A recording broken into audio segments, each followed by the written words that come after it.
Order the February 5th, 2008 County Commission meeting, and we would like for Father Tree to come forward, please, followed by the Pledge of Allegiance. Good morning. Good morning. Would you like us to stand? That's okay. Okay. Let us stand and pray.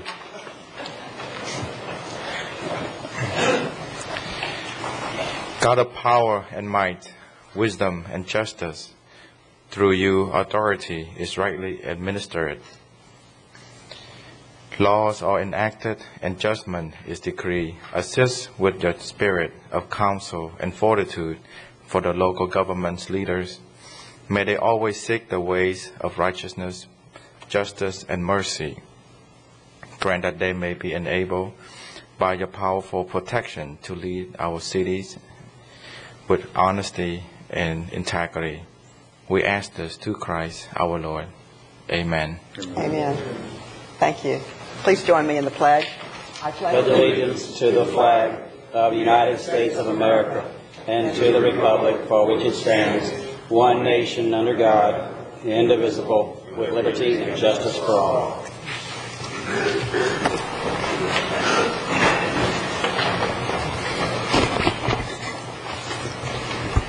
Do we have any additions, deletions to the agenda or emergency items? Madam Chairman, I've had a request to delete item 7Q. All right. Any others? Thank you. May I have a motion? Move as amended.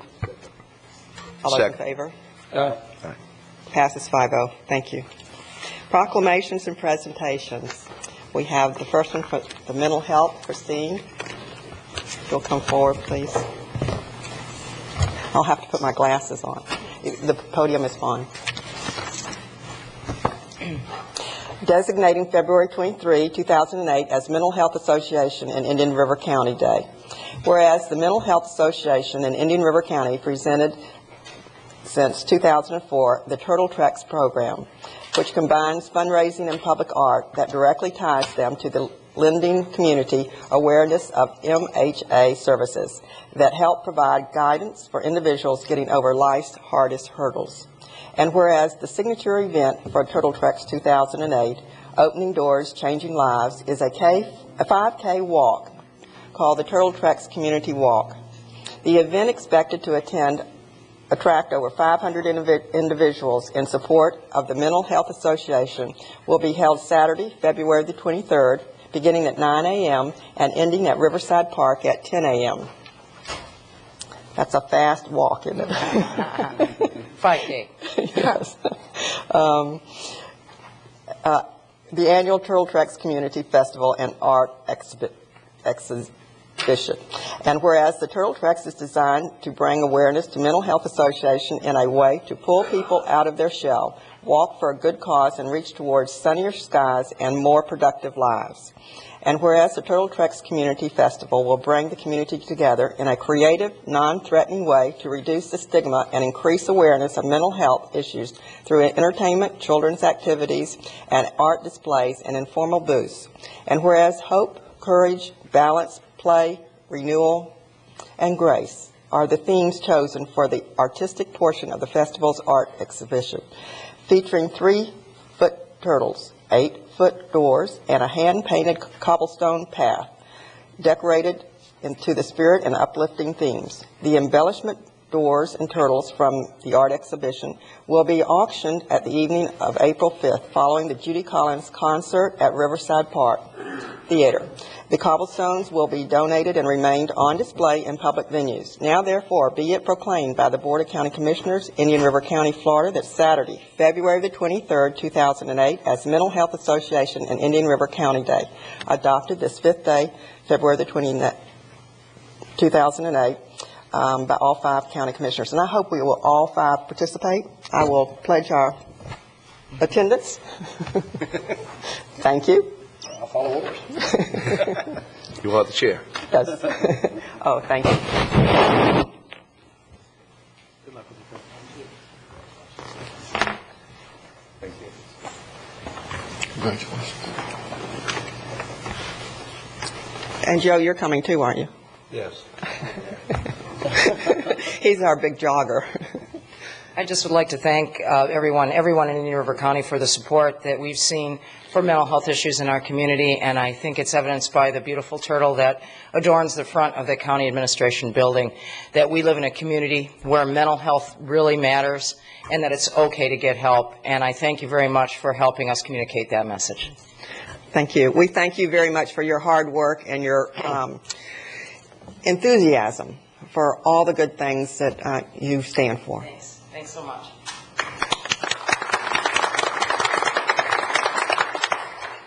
Next, we have a presentation of proclamation honoring 211 Awareness Week, February 11th through 17, 2008. Commissioner Fletcher. Thank you, Madam Chair. I have the distinct pleasure of delivering this proclamation today. Darlene Farage.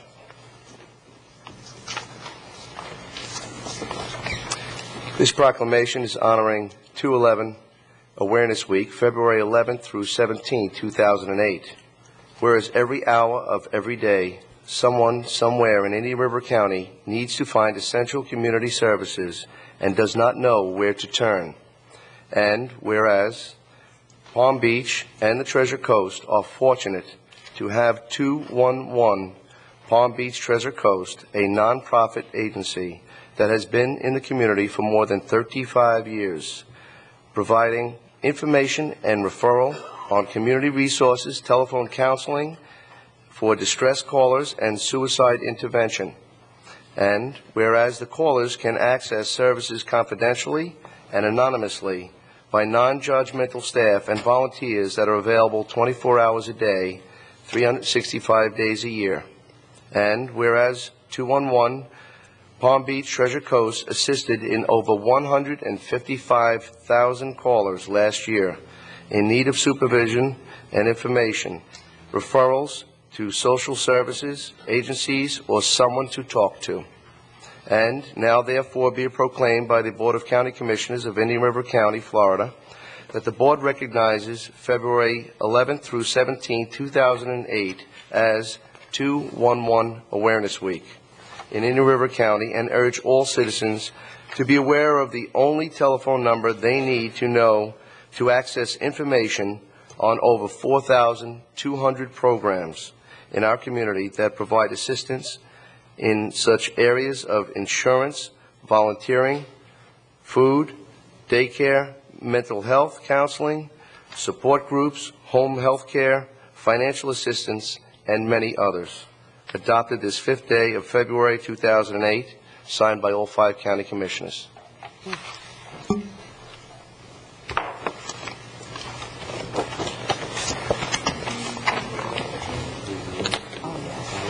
you like to say a few words about it? Thank you.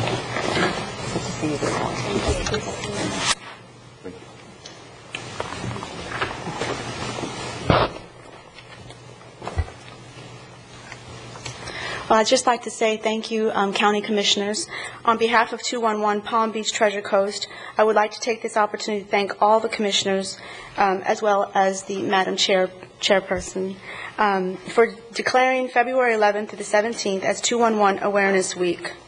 When 211 staff answered more than over 155,000 calls, particularly 6,000 from Indian River County, we certainly understand that there are many more residents living in our community who do not know how to go about accessing much-needed services. For this reason, we truly appreciate your continued support in helping to educate the public about the multitude of services that 211 provides. Again, thank you very much. Thank you. And you would like a photo op? Yes, please. Okay. We would be delighted. I put on tie today. She want one With us? Come up. My team volunteer. Oh, Team volunteer. You want one, just move the chair. Very nice. yeah, let's do that. Get way over there. Here's Joe volunteering again. Here you go. More room over that way. This one over that way. Take that one there. Come on up here. Boy, we're going to have to sort this out.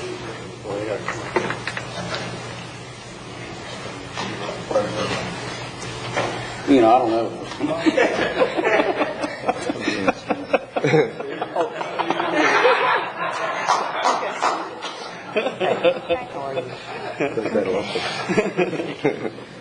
If go in the center of between the flags. Yes, let's do that. Okay. So you'll look really. Y'all act like this is your first picture, I tell you.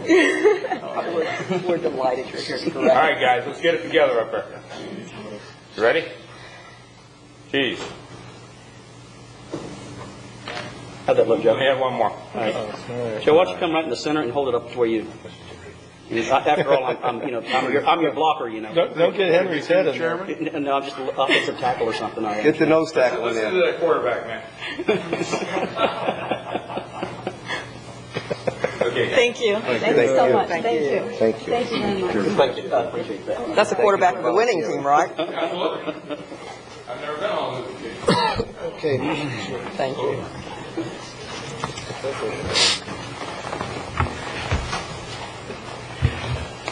Thank you again for coming.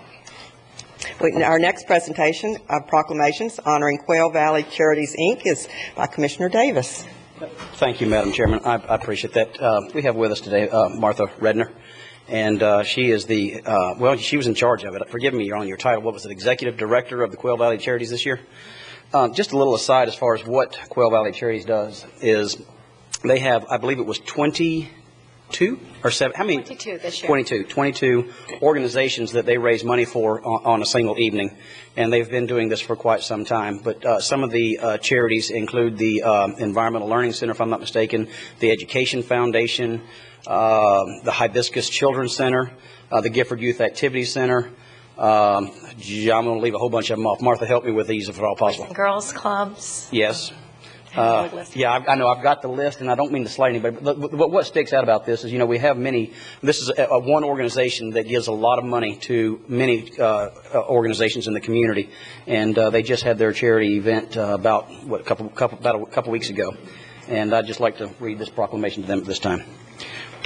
Whereas what started in 2002 as a simple golf tournament, and the proceeds of which would provide a way for Quail Valley members and its employees to give back to our community. Whereas Quail Valley Charities, Inc. has become Indian River County's largest golf fundraiser. And whereas 22 local programs were supported with the donations made by Quail Valley members during the Charity Cup 2008. And whereas Quail Valley Charities, Inc. has donated $1,300,000 in grants to Indian River County nonprofit organizations that benefit children in education. Whereas the selflessness shown by members of the Quail Valley Charities, Inc. to the citizens of Indian River County is a shining example of what a wonderful county we live in and the people in it. Now, therefore, be it proclaimed by the Board of County Commissioners of Indian River County, Florida, that the Board wishes to express their deep appreciation for the services Quail Valley Charities, Inc. provide to their fellow citizens of Indian River County in a time of need. Dated this 5th day of February, 2008, signed by all 5 county commissioners. Thank you, Martha.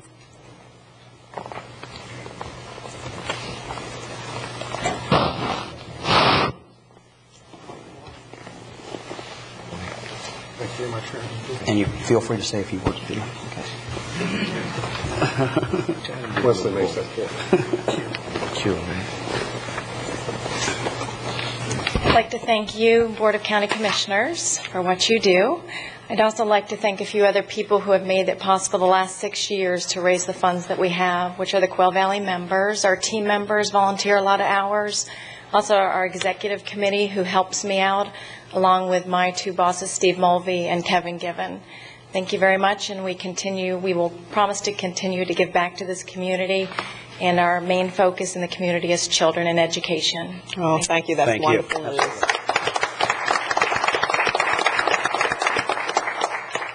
We have another presentation by Donna Brown, President of Sebastian River High School Rowing Sharks Booster Club. Is Donna here? Okay, we'll invite her again. Presentation by Julianne Price, West Wabasso Civic Progressive League. Good morning, Julianne.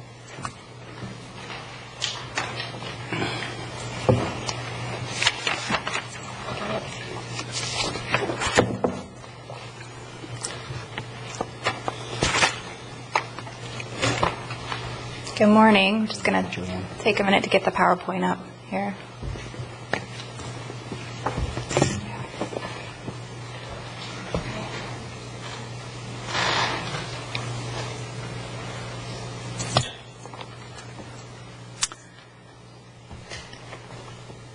Okay, go ahead and go to the next one, please. The purpose presentation today, the purpose of the presentation today is to get some formal recognition for the community of West Wabasso. And we'll be asking that the County Commission formally recognize West Wabasso as a community today. There's quite a bit of history in this room, as you can see, but also provided to you in a backup, I think an 8-page historical backup. Here's the highlights of it. Early in the 1900s, there were citrus and lumber industries that began westward migration from the coast to inland areas of the county. And at the same time, black workers were heading back north after their labor in the completion of the Florida East Coast Railway. Some decided to stop here and take jobs in the citrus and lumber industries. Families started to sprout and small communities grew. One of these communities is West Wabasso. Can you give them the ticket? This is from the 1930s. Commissioner Davis is shaking his head there. He knows what it is. This is. Oh, you weren't born in the 30s. No, but I just know what it is. A gentleman named Mr. Godwin. Mr. Godwin gave me this the other day for this presentation, and he was actually born in the groves, orange groves, but this is how they used to get paid for their work, and they would get a hole punch on one of the numbers there for that corresponded to what work they put in, and they would take this to the commissary. Now, I do remember the commissary. Okay, well, this is how they would get their food and what they needed. That was our closest version of a convenience store growing up. There you go. So many of the grove workers are located in West Wabasso and have been since the 1930s. 1927, Sylvester says. So you may be asking, why do we need to designate West Wabasso as a community? We have the community of Wabasso, which your community development department defines as a community. The problem is it includes the east side, which is over the bridge, and it includes the west side. And there are two very distinct communities in Wabasso. And this is demographics from the U.S. Census 2000 for the Wabasso Beach. And please take a look at the figures there. The median household income, $67,000, and the families below poverty level is 2%. Next. So we took the core area of West Wabasso, specifically the zip code area 32970, and these are also census figures, 2000. And you can see the difference in demographics here. The median household income, $6,250. Families below poverty level, 58%. So clearly, we have some different demographics in Wabasso, and very two distinct communities. So the West Wabasso Civic Progressive League is a group of community leaders, and we have the Vice President, Reverend McIntosh, here, and residents. They have genuine hopes and concerns for the future of West Wabasso, and the members have several goals where formal recognition will benefit the community directly, such as grant eligibility. Next. So in order to accomplish goals like these, communities must be formally identified by local government. We believe that this resolution is a formal way to do so.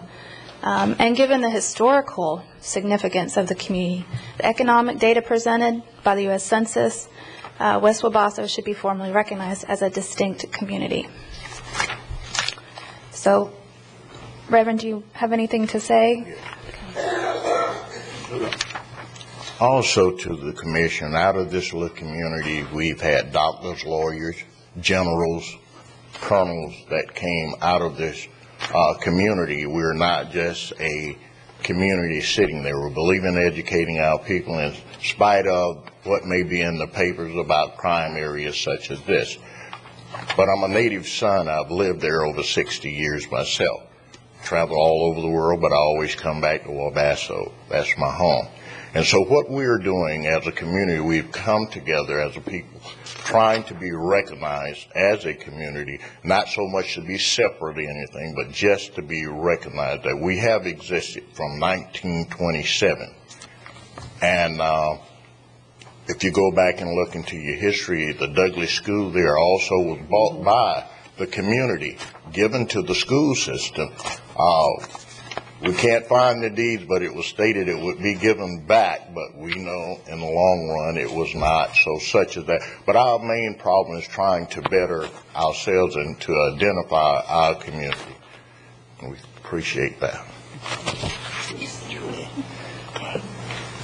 So I think, hopefully as backup, you received the draft resolution, and that would be what we are requesting, that the commission would grant. Madam Chair? Yes. If you're ready for a motion on this, if we could. Well, okay, any questions or this? I do have one question before we do this. What is your population of West Wabasso about? Ballpark area, would you say? And square miles? I'd say Reverend McIntosh says approximately 600. Your square miles that you're designating about? In the resolution, the geographical boundaries are very specific down to the road. It's no more than 2 square miles. Right. And it's more of a historic? Yes. You're getting ready for your centennial? Yes. Yes. Event? Okay. Okay, any other questions? No, I'd just like to say, too, that, you know, really, whether this is done or not, it is recognized as a community and has been. We've worked with it through utilities here. We've worked with it with the sheriff's office, and it is recognized in the community as a community and part of Indian River County and as such. So I agree with this. I think it's just making it official. Mm-hmm. Exactly. Any other questions? Just whether we need Will to draft up a more legal resolution. That was what I was going to do, was to ask. In fact, I would move that we direct the county attorney to draft the resolution. Okay. Any other questions? And then we'll put it back on the agenda and go at it that way. Julian, it's not we don't like your resolution. We just got to keep Will busy over there. So I'm not in the business of writing them, so I'm not offended at all. Thank you very much. Thank you. Thank you. Support. Thank you. Would you like your the people who are here to just stand and let us There's a lot of recognize people them? that from West Wabasso that came today. Please stand there. Yeah.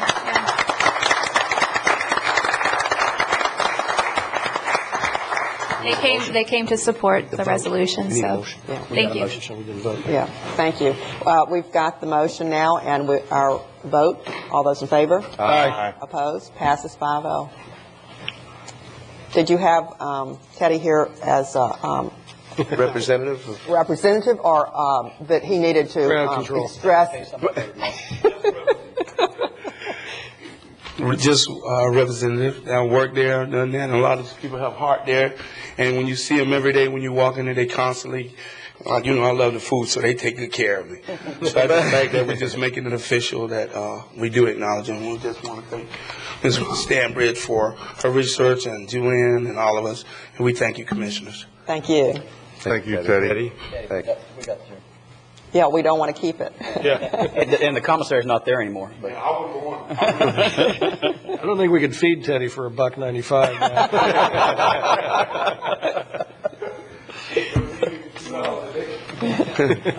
Thank you for coming. This is one of the reasons our community is so special and exceptional, is that we do try real hard to keep our neighborhoods intact and be progressive.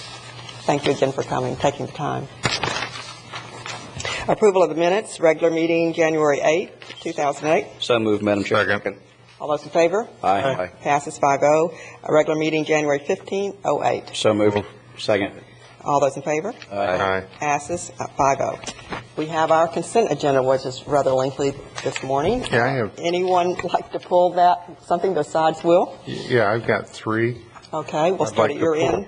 I'd like to pull CC, CC, wait just a minute, please. FF, Okay. Is Foxtrot, Foxtrot, and I, Indigo, Indigo. CCFF and II? I'm okay with that. And you would like KK? No, I'm good with that. Oh. Going to this end, would you like either gentleman? That covered everything. Okay, we'll start with you, Mr. Wheeler. Move to approve as amended. Second. All those in favor? Aye. Passes 5-0. Okay, Commissioner Wheeler. Okay, let me just to the right page.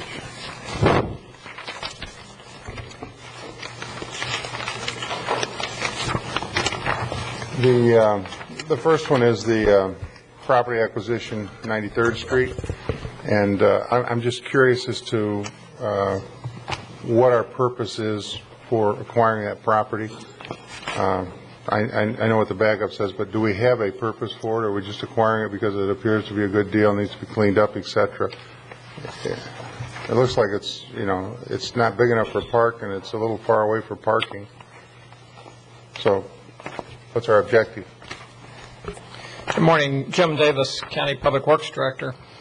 This piece of land on the south side of County Road 510 juts into the 510 right-of-way, and we have very limited right-of-way along the frontage of this parcel. The intent is to designate the northern portion of it, probably the northern 40 feet, for right-of-way. That would allow us to construct a sidewalk that would connect A1A to County Road 510 sidewalk along the Seasons community and further west to allow pedestrian traffic. There's a tremendous amount of pedestrian activity in this area due to the Disney Resort and some of the residential development along there. The remainder of the property south of what would be designated as right-of-way could be used for overflow parking for Wabasso Beach Park. Okay, I can say, I know the property, it says about 220 foot deep. We need about 40 foot. And there's arsenic, I guess, in the soil and stuff that needs to be cleaned up. Yes, sir. And I'm just, do you think this can be used for parking for the beach area? It's a fairly good distance from the beach. All right. It is a few hundred feet to the intersection there at A1A and 510. But, we think due to the about 40 parking spaces that we have at Wabasso Beach Park, we feel it could be used for some overflow. If not for the park itself, it could be some parking for the pedestrian activity, since there is so much activity using the long bike trail along A1A. That's about a 20-mile bike trail. And many people use that bike trail even to bicycle to the Sebastian Inlet State Park. Okay. I see we're taking out a recreation and also impact fees. Yeah. Cost. Okay.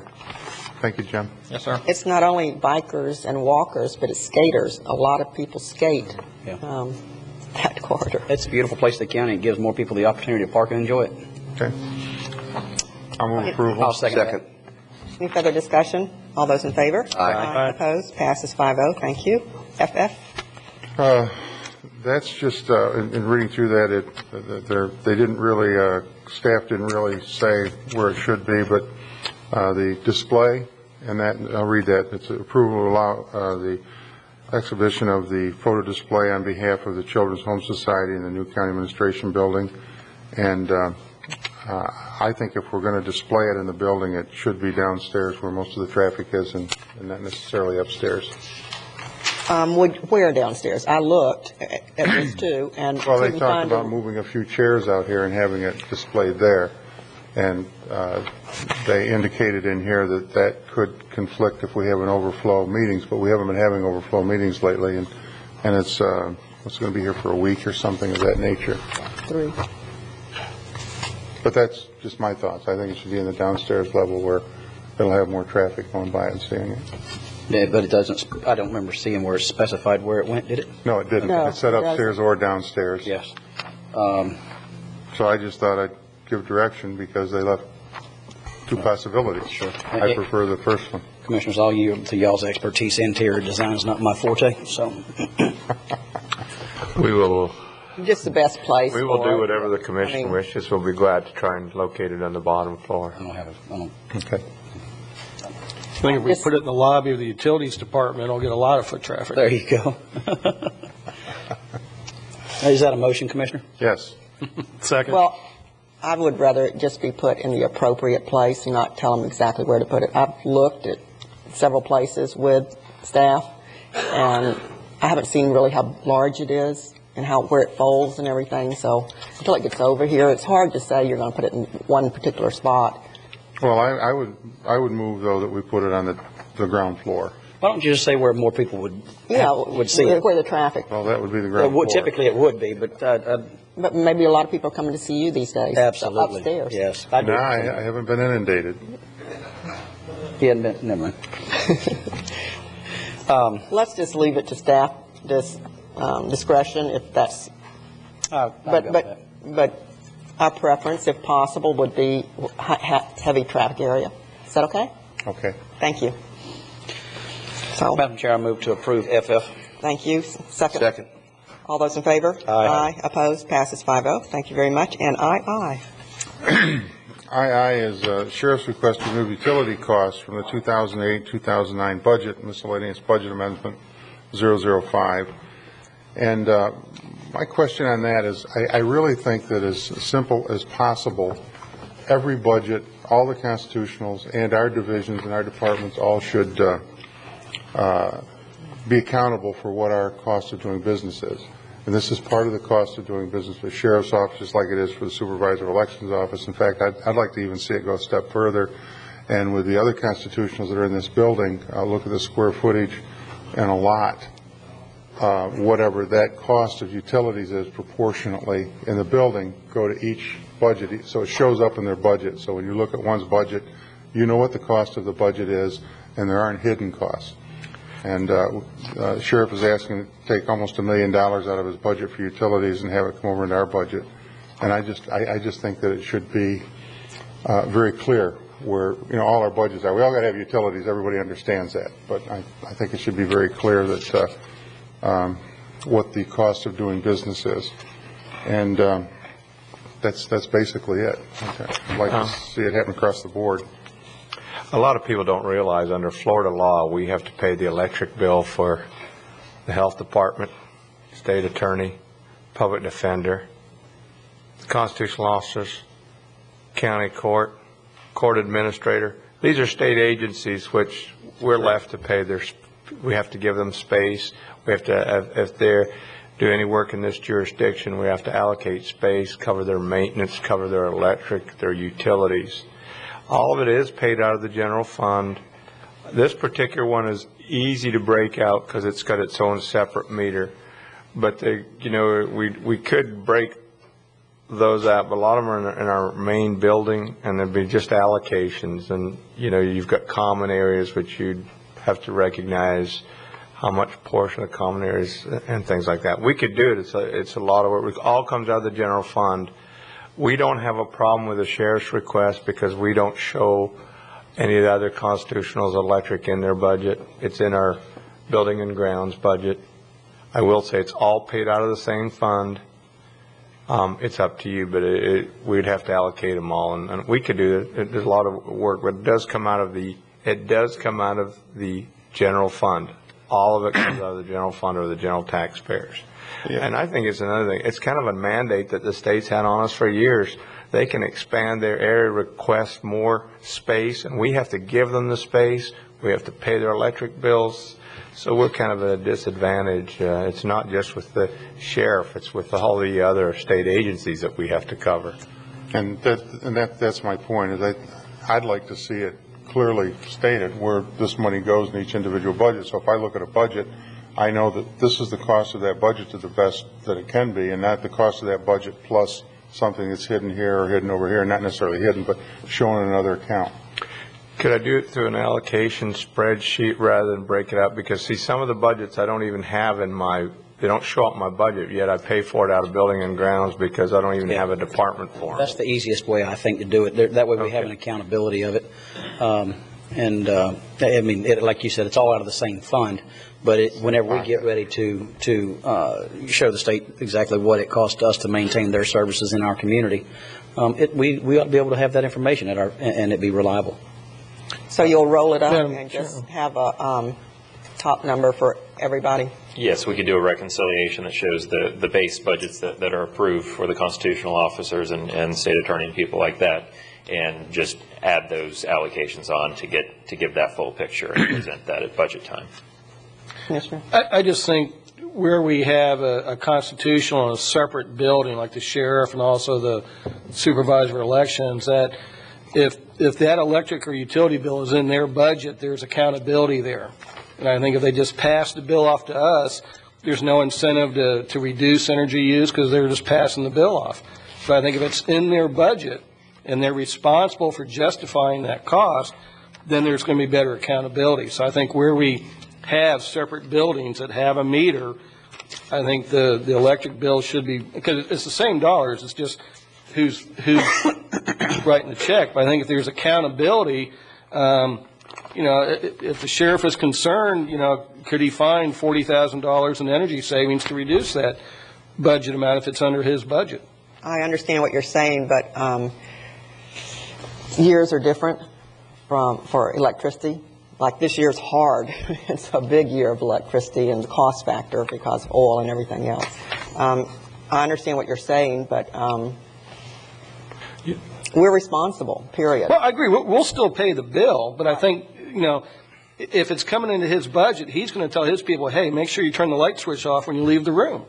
And if he just sends the bill to us, there's no accountability for... Well, how can we make them do that?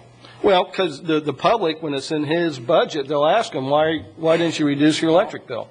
Well, what steps have you taken to reduce your energy bill? Maybe some people would ask that, but have we asked it of them? Are we going to start asking? We will, yes. Okay. I'd like to point out, in the times where the new amendment passed, it's amazing when you talk to state legislators, for instance, they allow the school board to go up. I pay for the school board's tax collections. I pay for all the city's tax collections.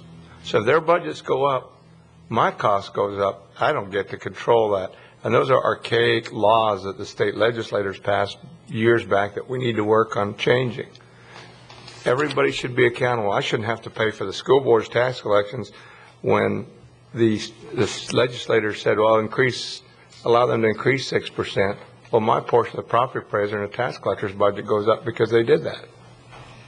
Madam Chair? Yes. Also, I'd like to see it allocated for, we do a pie chart every year to show how much each constitutional officer and the Board of County Commissioners is allocated to all of us.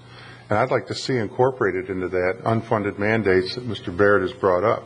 So when people look at the pie chart, and that's very clear, what percentage, I mean, what do we, Joe, about 50% roughly of the pie chart for county, I mean, when you put all the constitutionals in? In the general fund, we are 26% of our own budget. The rest is state agencies, constitutional officers. And I would like to know, too, I'd just like to be able to look at this and say, this is the cost of doing business in this particular area, whether it be something with the public defender, the state's attorney, the sheriff's office, the supervisor of elections, and know what the cost of doing business is. And the public ought to know, because it's like checking your gas mileage or something. You say, well, I get between 15 and 20, or I get 18.2. I like to know what the numbers are, and I like to know what the exact amount is and how it's allocated. So really, this is an educational experience for the community, so that they will to make understand it much clearer, so people understand it. What our responsibility is and what our cash out is. Right. But that would be my motion, is that we allocate the expense, whether it's done on square footage or however, Joe and staff can figure out how they want to best allocate it. But that's another hidden expense. I was listening to the sheriff's candidates Friday, and it's the same thing. I asked Captain McMullen how many state prisoners we have, and on an average, he said between 27 and 29 state prisoners per day in the county jail. That's over 10,000 prisoner days per year, which is over $600,000 a year that we're spending for prisoner keep and medical that the state doesn't reimburse us for. And that's another unfunded mandate, and they're using us as a scapegoat for their fiscal irresponsibility. Well, I don't want to get into the sheriff's business, just like I don't want to get into the state's business, into the public school system's business or anything else. Everybody's responsible. But in the overall picture, we do pay. And if that's what you want, is to show that so that everybody can understand it without overburdening our budget department. And it's kind of like I understand what you're saying, and with the accountability and everything, but we're asking for basically on the spreadsheet the state agencies, but budget item for this one agency, the sheriff. No, that's not what I'm asking. Okay. I'm asking that everybody that uses utilities, let's say that the tax collector uses 10% of the square footage in this building, 10% of the electric bill roughly should be his. It's not going to be completely accurate. But I think also the state agencies, what are we spending for utilities for them? But do you want that reflected in a budget allocation to him as a budget expense, or do you want that basically whenever we're looking at what it cost us for the agencies in a spreadsheet? It could be either way as long as it's tagged on that budget. So when I look at somebody's budget, I know that that number represents all of their expenses and not part of their expenses. Right. And I think really what I'm reading from the sheriff here is, although yes, it is a standalone facility, but what I'm reading from the sheriff is basically he'd like to be treated like the other constitutional officers. That way we could literally have everything on the same page versus broken down by the square footage in this building, and on that same page we would have the sheriff's allocation in there, but not a part of his budget. Yeah, I just want to know that everybody's treated the same. I agree with the sheriff. Okay. And however we do it, but I think there needs to be an allocation. Okay. Because it all comes out of the same pocket. Exactly. I don't care, you know. Well, let's do this in the form, and we have a motion. I don't know if we had a second or not. No. But what I'd suggest, Commissioners, is that we go ahead and allow the sheriff to do what he's asking here, but also direct our administrator to come back, and we would like it based on the square footage and of electrical use that we're asking for from the constitutional. Unless it's metered. Unless it's metered, yeah. Right. Then Well, let's just lay everything out here then, and try to talk about it. Some people under the City of Vero Beach, and some are under FP&L. Some have to have their air conditioning, and that's basically pretty much what we're talking about, lower because they have equipment. All that has to be factored in, and so it'd be somewhat difficult for them to do it. In what time frame you want this? Like pretty immediate? Well, in our next budget year. If they could work on it so that we could have a pie chart, but I don't want to mandate this immediately. No, they've got a lot on their plate to do. And that's not my intent, Commissioner. Okay. And Madam Chair, you're exactly right. But dealing with the City of Vero Beach issue on the power, we have county taxpayers paying more than FP&L. Well, that's, so that's a whole conversation. That we've already been we're into. involved in that. So Right. all of that has to be. So there's not a clear-cut picture just by numbers. Well, Madam Chair, I move we accept the sheriff's recommendation. Okay. Of what he'd like to do, and then and I still would, before this budget year comes up, I'd like to see some kind of a breakdown so that we can. And maybe staff could come back to us after. Actually, there's more costs affiliated. There's a lot more. There's utilities, custodial, maintenance, and we'll try and do a breakdown. And I see that as giving us a uniform system versus what we have right now. I'll second that motion. Can we do it in a spreadsheet? Because to incorporate in the general ledger, I'm going to have to get a hold of the state. That's fine. Okay. I'm good with that. Anything else? Jason, would you like to add anything? Nothing more to add. Okay. Thank you. All those in favor? Aye. Opposed? Passes. Aye. I'm opposed. You're opposed? I would prefer staff alternative 2. Okay. Okay. 4-1. Passes. Mr. O'Brien opposing. Public items, public hearings. Continued hearing from December 4, 2007, request by Billy L. Hitchcock for a variance from the requirements of the subdivision ordinance, Chapter 913, for a mobile home development on 48th Avenue and 43rd Street. Memorandum dated January 28, 2008, pages 319, 341. Staff, good morning. Good morning. Morning, Madam Chairman. Stan Bowling, County Planning Director. With your approval, I'd like to just recap a little bit of where we were last December with this particular item, and it did get continued. I'll give you all a little bit of an update, and then you can open the public hearing and hear from Mr. Hitchcock, and he can kind of pick up where I think he left off back in December. I'd like to just briefly go through some of the background again to refresh your memory from December 4th. At that meeting, there was a presentation by staff. The public hearing was opened, and Mr. Hitchcock spoke and then requested additional time to be heard, time for him to consult with his attorney, and I think he's done that, and it was continued to this date, February 5th. The request before you all is to waive all the subdivision ordinance requirements, including improvements to the subject site, and so this is a subdivision variance request that you all are considering and kind of picking up again where we left off in December. The applicant, Mr. Hitchcox, wants up to 5 mobile homes on a 1-acre lot, and that's a 1-acre lot in the Palm Gardens subdivision. That is a subdivision that platted 1-acre lots, and it's zoned for mobile homes up to 8 units per acre. The entire subdivision is. And this site is on one lot. The access to it is off of 48th Avenue. There is right-of-way along the north side, 43rd Street. That's a paper street, but the physical access is off the west side of the lot itself. This is a sketch of what Mr. Hitchcox would like to do, and it involves approval of up to 5 mobile homes on the site. There are currently 4 mobile homes on the site, 2 older mobile homes and 2 newer mobile homes that have been put on in the last 2 years. This is a drawing that indicates a plan of the day sign-off in May of 2006, where the 2 newer mobile homes were highlighted. And this is really kind of the central aspect of the disagreement between staff's position and Mr. Hitchcox's position. Staff's position is that the sign-offs that were obtained from the plan of the day office were for 2 replacement mobile homes in 2006. And Mr. Hitchcox believes that a staff sign-off or sign-offs that he obtained gives him the right to 5 mobile homes on the site. This is an aerial of the site itself, and the subject site here. This aerial shows the 2 older mobile homes. There are 2 newer mobile homes on the site now, one on the west end and one on the east end. This is a kind of a blow-up of that site. This is the road that accesses the site in total. There are subdivision variance criteria that you all have to look at. Are there unique physical conditions to the site? The staff's analysis is that there are none. There could be a standard site plan and subdivision of this 1-acre site to create essentially a mobile home subdivision allowed by zoning. Effects on adjacent property owners: if the request is granted, there would be no standard regulations for development applied, and so you really couldn't address effects on adjacent properties in a normal fashion. Third criterion, are there special conditions unique to the property? And that kind of gets back to the sign-off issue, and I think, again, that's probably the main issue that Mr. Hitchcox has, is whether or not he obtained staff sign-offs.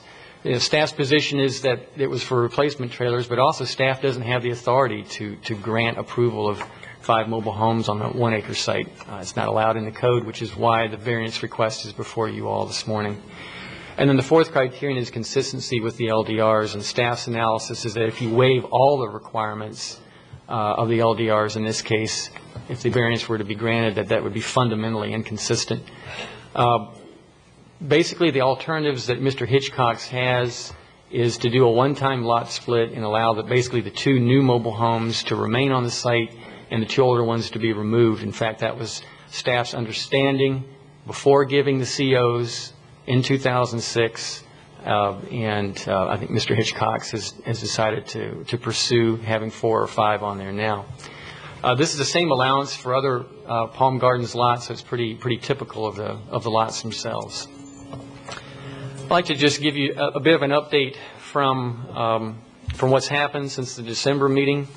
A couple of things. The Code Enforcement Board case that involves Mr. Hitchcox having now 4 mobile homes on the site has been found in violation, but they continued. They gave him extra time knowing of this hearing, and so the Code Enforcement Board is giving him plenty of time to have you all make your decision on this particular matter, and then extra time for Mr. Hitchcox to remedy the situation. Also, I've been in contact with Mr. Hitchcox on one occasion, and I believe he has consulted with his attorney. I have not been given a list of any staff members to have at this particular hearing. I believe he met with Assistant County Attorney Bill DeBrawl and with Roland DeBlois earlier, so I think he's had some communications with them. That's just the recap. I wanted to get us back to where we were last time and give you a little bit of an update. And that's all that I have, Madam Chairman. Thank you. Any questions of staff before I open the public hearing? Public hearing is now open. Would anyone like to speak? Please give your name and address for the record. Billy Hitchcock, 4282 48th Avenue, Vero Beach, Florida.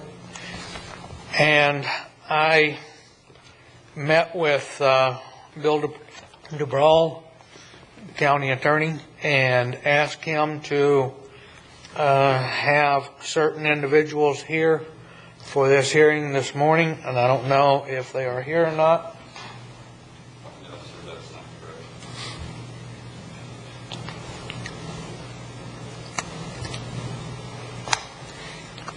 Bill DeBrawl, County Attorney's Office. I met with Mr. Hitchcock last week before his code enforcement case. He gave me the code enforcement papers and gave me a list of documents that he requested. I complied with the list as best as we could to provide the documents for him.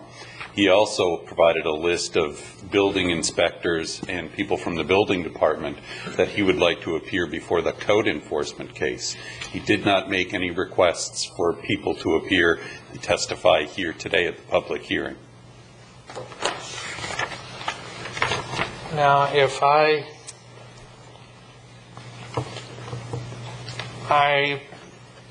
provided you with names, and on that there was a specific request for these people to be here for today's hearing. No, sir, that's not correct. What you gave me was the notice to appear before the code board hearing on last Monday. You asked me if we could issue subpoenas to appear at the... Right here is a copy of it. You asked me to issue subpoenas or have subpoenas issued to appear at the code board hearing, not at today's matter, sir. It says hearing before BCC 2508 for request for variance. You gave me the names and the papers for the code enforcement matter. Well, I can show you exactly what I gave to the secretary. These are the names, and that's exactly what she wrote. That's right. And underlying... And it says right here, BCC 2508. It does not say anything about code enforcement. It says for the Board of County Commissioners meeting on 2508 for request for variance. No. That's exactly what I asked for. I'd beg to differ, sir, because what's underneath all of the papers that I gave you and all of the people that you asked to appear is the notice for the code enforcement hearing. You did not say that you wanted anybody here at this meeting today, sir. Well, you can see right there the lady that I handed this paper to stated, she wrote very plainly on there. So if these people aren't here, then how can I go forward with questioning them as to their intent? Madam Chair. Or hold on one second, Mr. Collins. What do we do? Nobody's asked to do anything. Right now, this request for a variance. What Mr. Hitchcock seems to be saying is that he can't make his case without additional witnesses being here. And if he says that? And if he says that and you wish to continue to allow those witnesses to be here, we could continue it to another time, sir. Mr. Hitchcock, would you like to say that? Yes, sir. Madam Chair, I move we continue this to another hearing. I second that. Let's set a date. Yes, this was an advertised hearing, so we need to continue it to a date certain. At the attorney's office, pleasure on that? Well, it could be as early as next week. Mr. Hitchcock, do you have a problem with next week? 2 weeks. 2 weeks. Next when? Next week. What date? That should, the 12th. Or the 19th. Be the 19th. As far as I know, I don't have any problem. Would 2 weeks out be better, or?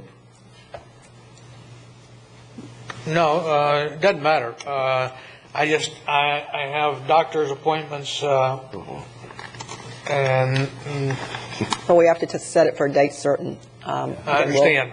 Yeah. And This is the 5th, so you have a meeting next week? Next Tuesday, yes, sir, at 9 o'clock. All right, let's do it that time. That way it won't interfere with my doctor's appointments. Madam Chair? Well, the commission meeting will start at 9 o'clock, and you'll be in the meeting just like this one. Yes. Okay. And Mr. DeBrawl, do you have this list that he's speaking of, the people he wants? I made notes from the list, but I'll get the exact list from Mr. Hitchcock and make sure, as best as we can, to have the people there.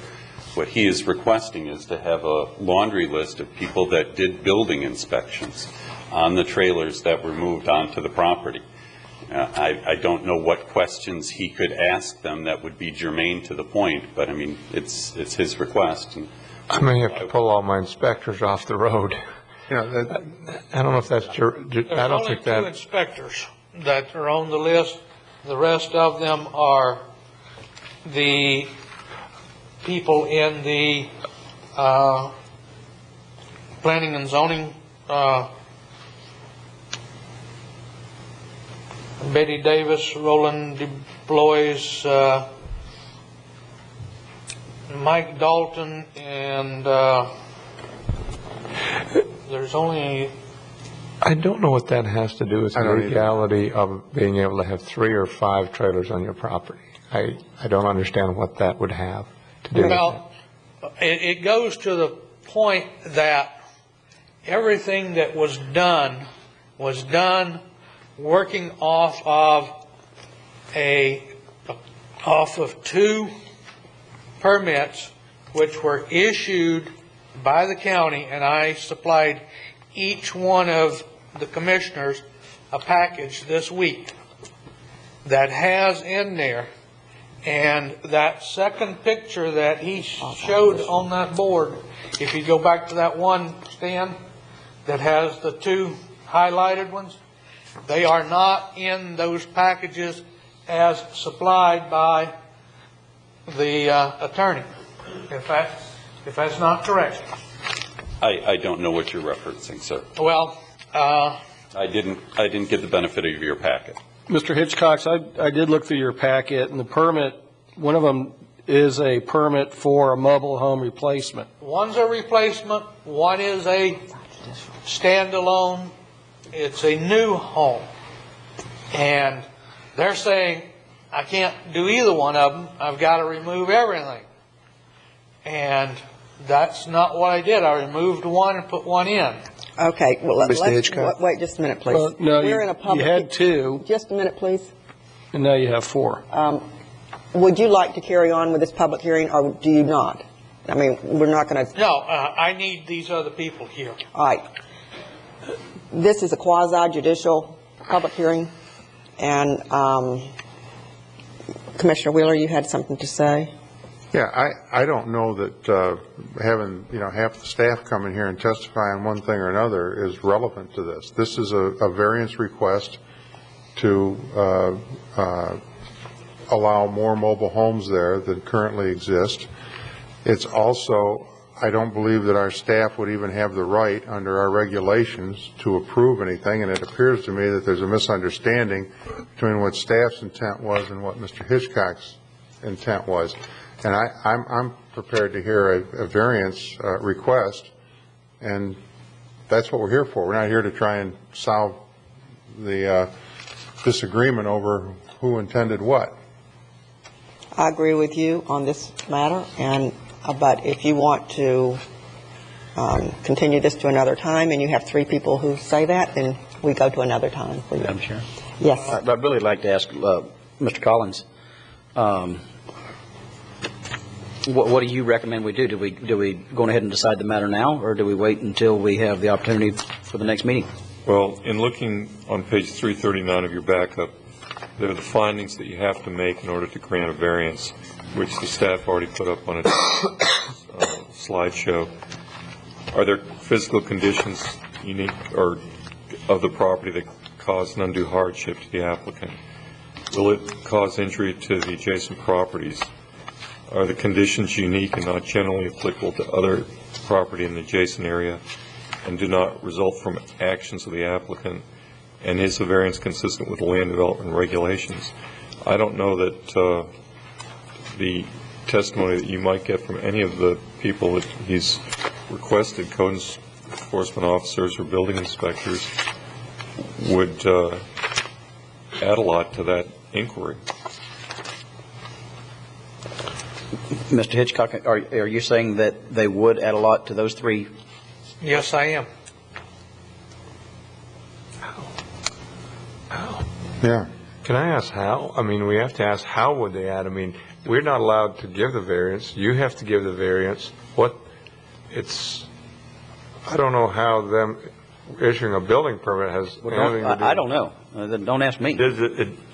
Well, it was the intent of the person who gave the sign off. Their intent is different from what has been stated here. Does intent have anything to do with this, Mr. Collins? Not if it was an error. I mean, the fact that somebody makes a mistake doesn't entitle you to compound it going forward. Or if there was misinformation given, and either way, it doesn't matter. Or misunderstanding. Or misunderstanding. What they thought. So what we're saying is basically the county wins because we made a wrong decision. No, we don't know that. No, you have to make. The county doesn't win. You have to make the decision. It's not a win or lose here. It's up to the commission. It's a variance. It's not a win or lose. We don't look at it like that. It's what you think's best for the community. It's not that he wins or loses. What he has to give his case is why he wants, and you must feel the variance is worth giving. It's not a win or lose, and I don't want to. I don't want to posture it in that way. All right, Mr. Davis, would you like to make a motion? He wants. I don't mind giving him the time. You want to make a motion? I move that we move this to the next meeting. Do I have a second? I'll second that. Any discussion? What happened to the original motion? What was the original motion? We didn't get a Made the second. original We motion. didn't get a second. I seconded. You seconded? What was it? Well, okay, we'll go Made back. the original motion. I didn't hear you second. Well, what was it? On affording him the time certain. The next. It was already out there. Next meeting. Well, it'll be in the middle of the public hearing part of the next meeting. Can you advertise? And you seconded it? I seconded. Okay. Okay, we're at that situation. Any further discussion? Madam Chair? Yes. Just for the record, Mr. Hitchcock, you said that you afforded us a packet of information, and as one county commissioner, I just wanted to advise you and the public that I did not review it, as your matter is quasi-judicial, and I felt inappropriate to have the input prior to the meeting, as well as I did not take any staff input as well. Question? Yes, all those in favor? Aye. Opposed? Aye. Okay, passes 4-1. Commissioner Bowden opposing. Yes. All right. Thank you. Commissioners, did you want me to have, because I don't want you to get in the meeting, even though, did you want me to have some of those people present? If at all possible. Yeah. Okay, we will. Thank you. Public discussion items, request to speak from Chris Mead regarding water department procedures related to accounts, payments, deposits, collection, and delinquencies. Good morning. Good morning.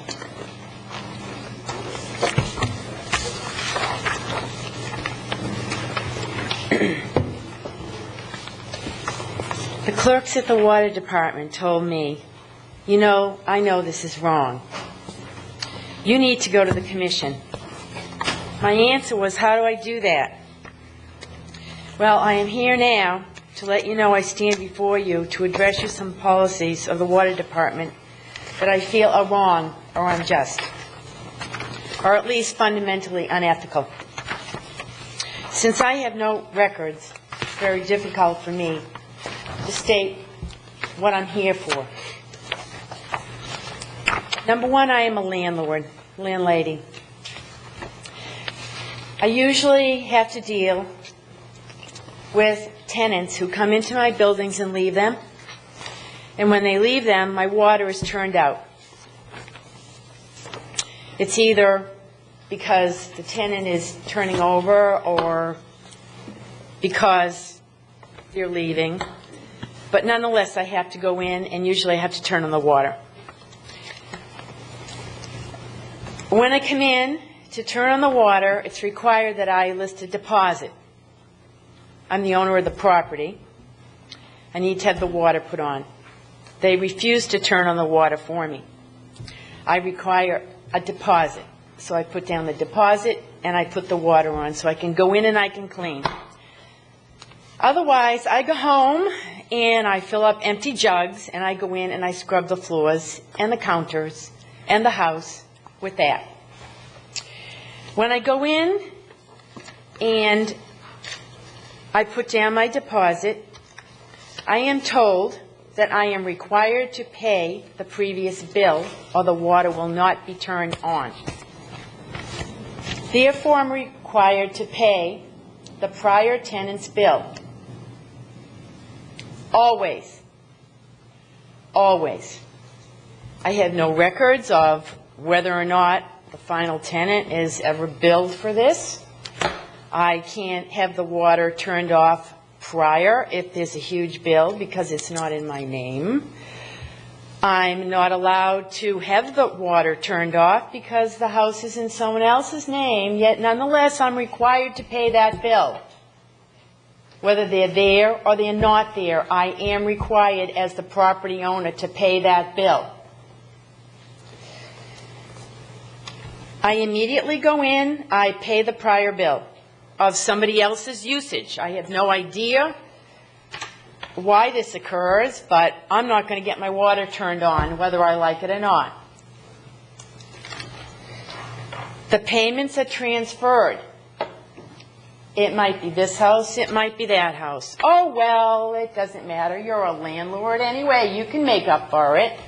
You can take a deposit. Well, what people don't understand is people now don't have the money for deposits. It's almost impossible to get even your rent right now, let alone 2 or 3 months that go in the rear of your money. People have it very bad right now. It's just as bad for the people that own the buildings that are as renting the buildings. We're in the same boat with utilities. There's no distinction in the bills. When I pay the bill, I have no idea what happens to the prior people's bill. It's not my name. I have no record of it. I don't know who's paying it. I don't know where it's gone. Since I have no records when it's someone else's paid a final bill, I'm barred from the knowledge of anybody else's records since it's not my bill. They will not report this loss to a collection agency. They do not care if I pay that bill. They don't care if they pay the bill because eventually the landlord will pay the bill. It will not go to a collection agency. It seems to me as that there is fundamentally something unethical about this. There is fundamentally an injustice. I don't know where the integrity comes. But this is a constant state of affairs to me where I'm constantly paying everybody else's bills again and again and again and again. And for 16 years, I can tell you, I have been doing this property after property after property. It's not just one. It's again and again and again. Something is wrong with the bookkeeping here or the practices, wherefore someone else is paying somebody else's bills, somebody else's usage perpetually. There's a limit. Now, I know that this is something that someone might brush off. Somebody may say, well, you know, she's a landlord and she's an investor. Well, you know what? That's her problem. We don't have to help them with their mortgages. Well, why should we help them? They're an investor. Oh, we don't have to help them with their insurance. They're an investor. Oh, we don't have to help them with their taxes. Let everybody else get a rebate. And we don't have to help them pay everybody else's water bill either. I really appreciate my having the opportunity to address you today. And I certainly hope that I've touched upon only a small percentage here of what concerns me about the water state of affairs, the collections, the deposits, and how they are done. And I certainly hope that someone will address this issue, because it's very hard to have all of this always thrown upon the owner's shoulders when it's not really their responsibility. Okay, thank you very much. We appreciate your time coming before us, and we will look into it. I've got some questions. I mean, and this may be better from either Ms. Parenti or Eric Olson. I don't have... Wait. Can you state your name and... Yes, good morning. Cindy Carenti, Assistant Director of Utilities. Commissioner Davis, Yes, you have a question? I don't have county water, so help me through this process. I think two issues basically were just presented to you. Let me start with the deposit issue. All account holders, when they initially open an account, are required to put down a deposit. It's a $50 deposit for water and a $50 deposit if you have wastewater services as well. We hold that deposit for 2 years. If the account holder has good credit and is the owner of the property, they receive the deposit back. In a situation where the home is going to be rented, in addition to the initial deposit from the owner, say when they bought the house, once a tenant goes into that house, the tenant is required to put down their own deposit. In a tenant situation, the deposit is held until the account is closed. So they're not eligible for the 2 years of good credit refund, as is the owner. When the tenant leaves the home, if we know the tenant's left the home and they've called to say they've left or they're leaving, we close the account. We typically do turn off the water at that time unless the landlord asks us to leave it on for cleaning or whatever. We final the account. We get a read when they're leaving. We apply their deposit to any remaining bills, and if there's excess, they get a refund. And if there's not? If there's no excess, then we do pass some charges on to the owner. Never quote the water bill, which is the consumption portion of the bill. A property owner is never responsible for the tenant's usage. Property owners are responsible for what we refer to as base charges. And that means even if a house is vacant, once it's hooked up to county utilities, there is a base bill every month. If it's water, it's $9.59. If you're in the city of Sebastian, it's $10.50. And then if it's water and wastewater, it's $26.42. So that would be the only balance that we can, under our ordinance, pass on to the owner. So the owners never receive those consumption charges. We try to collect from the tenants. There are some cases we write off if we can't track those tenants down, but we never try to collect that from the owner. So I think two issues. One was the deposit. If you're the owner and you're in good credit standing with us, you will receive that deposit back in 2 years. And the transfer of bills, we do not collect tenant bills from landlords. We do collect base charges from landlords or property owners, actually. Commissioner Wheeler, do you have any questions? Any other questions, Fletcher? Commissioner? No.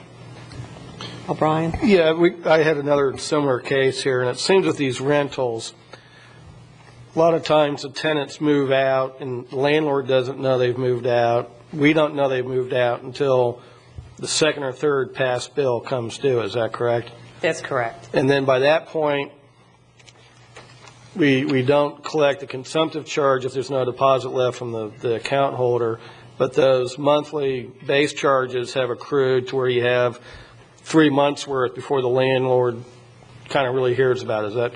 That's correct. If sometimes sometimes tenants leave, maybe they probably don't even tell their landlord then. So none of us realize right away that the tenant's gone. But if they're gone, usually no one's using any water, so again, there's no consumption. But Commissioner Bryan is correct. Sometimes it's 2 or 3 months before any of us realize it's gone. Sometimes we pick it up in our department. If we see there's zero consumption 2 or 3 months in a row, we're going to question our meter readers and our field staff. Does it appear anybody's living there? We'll try to contact the owner.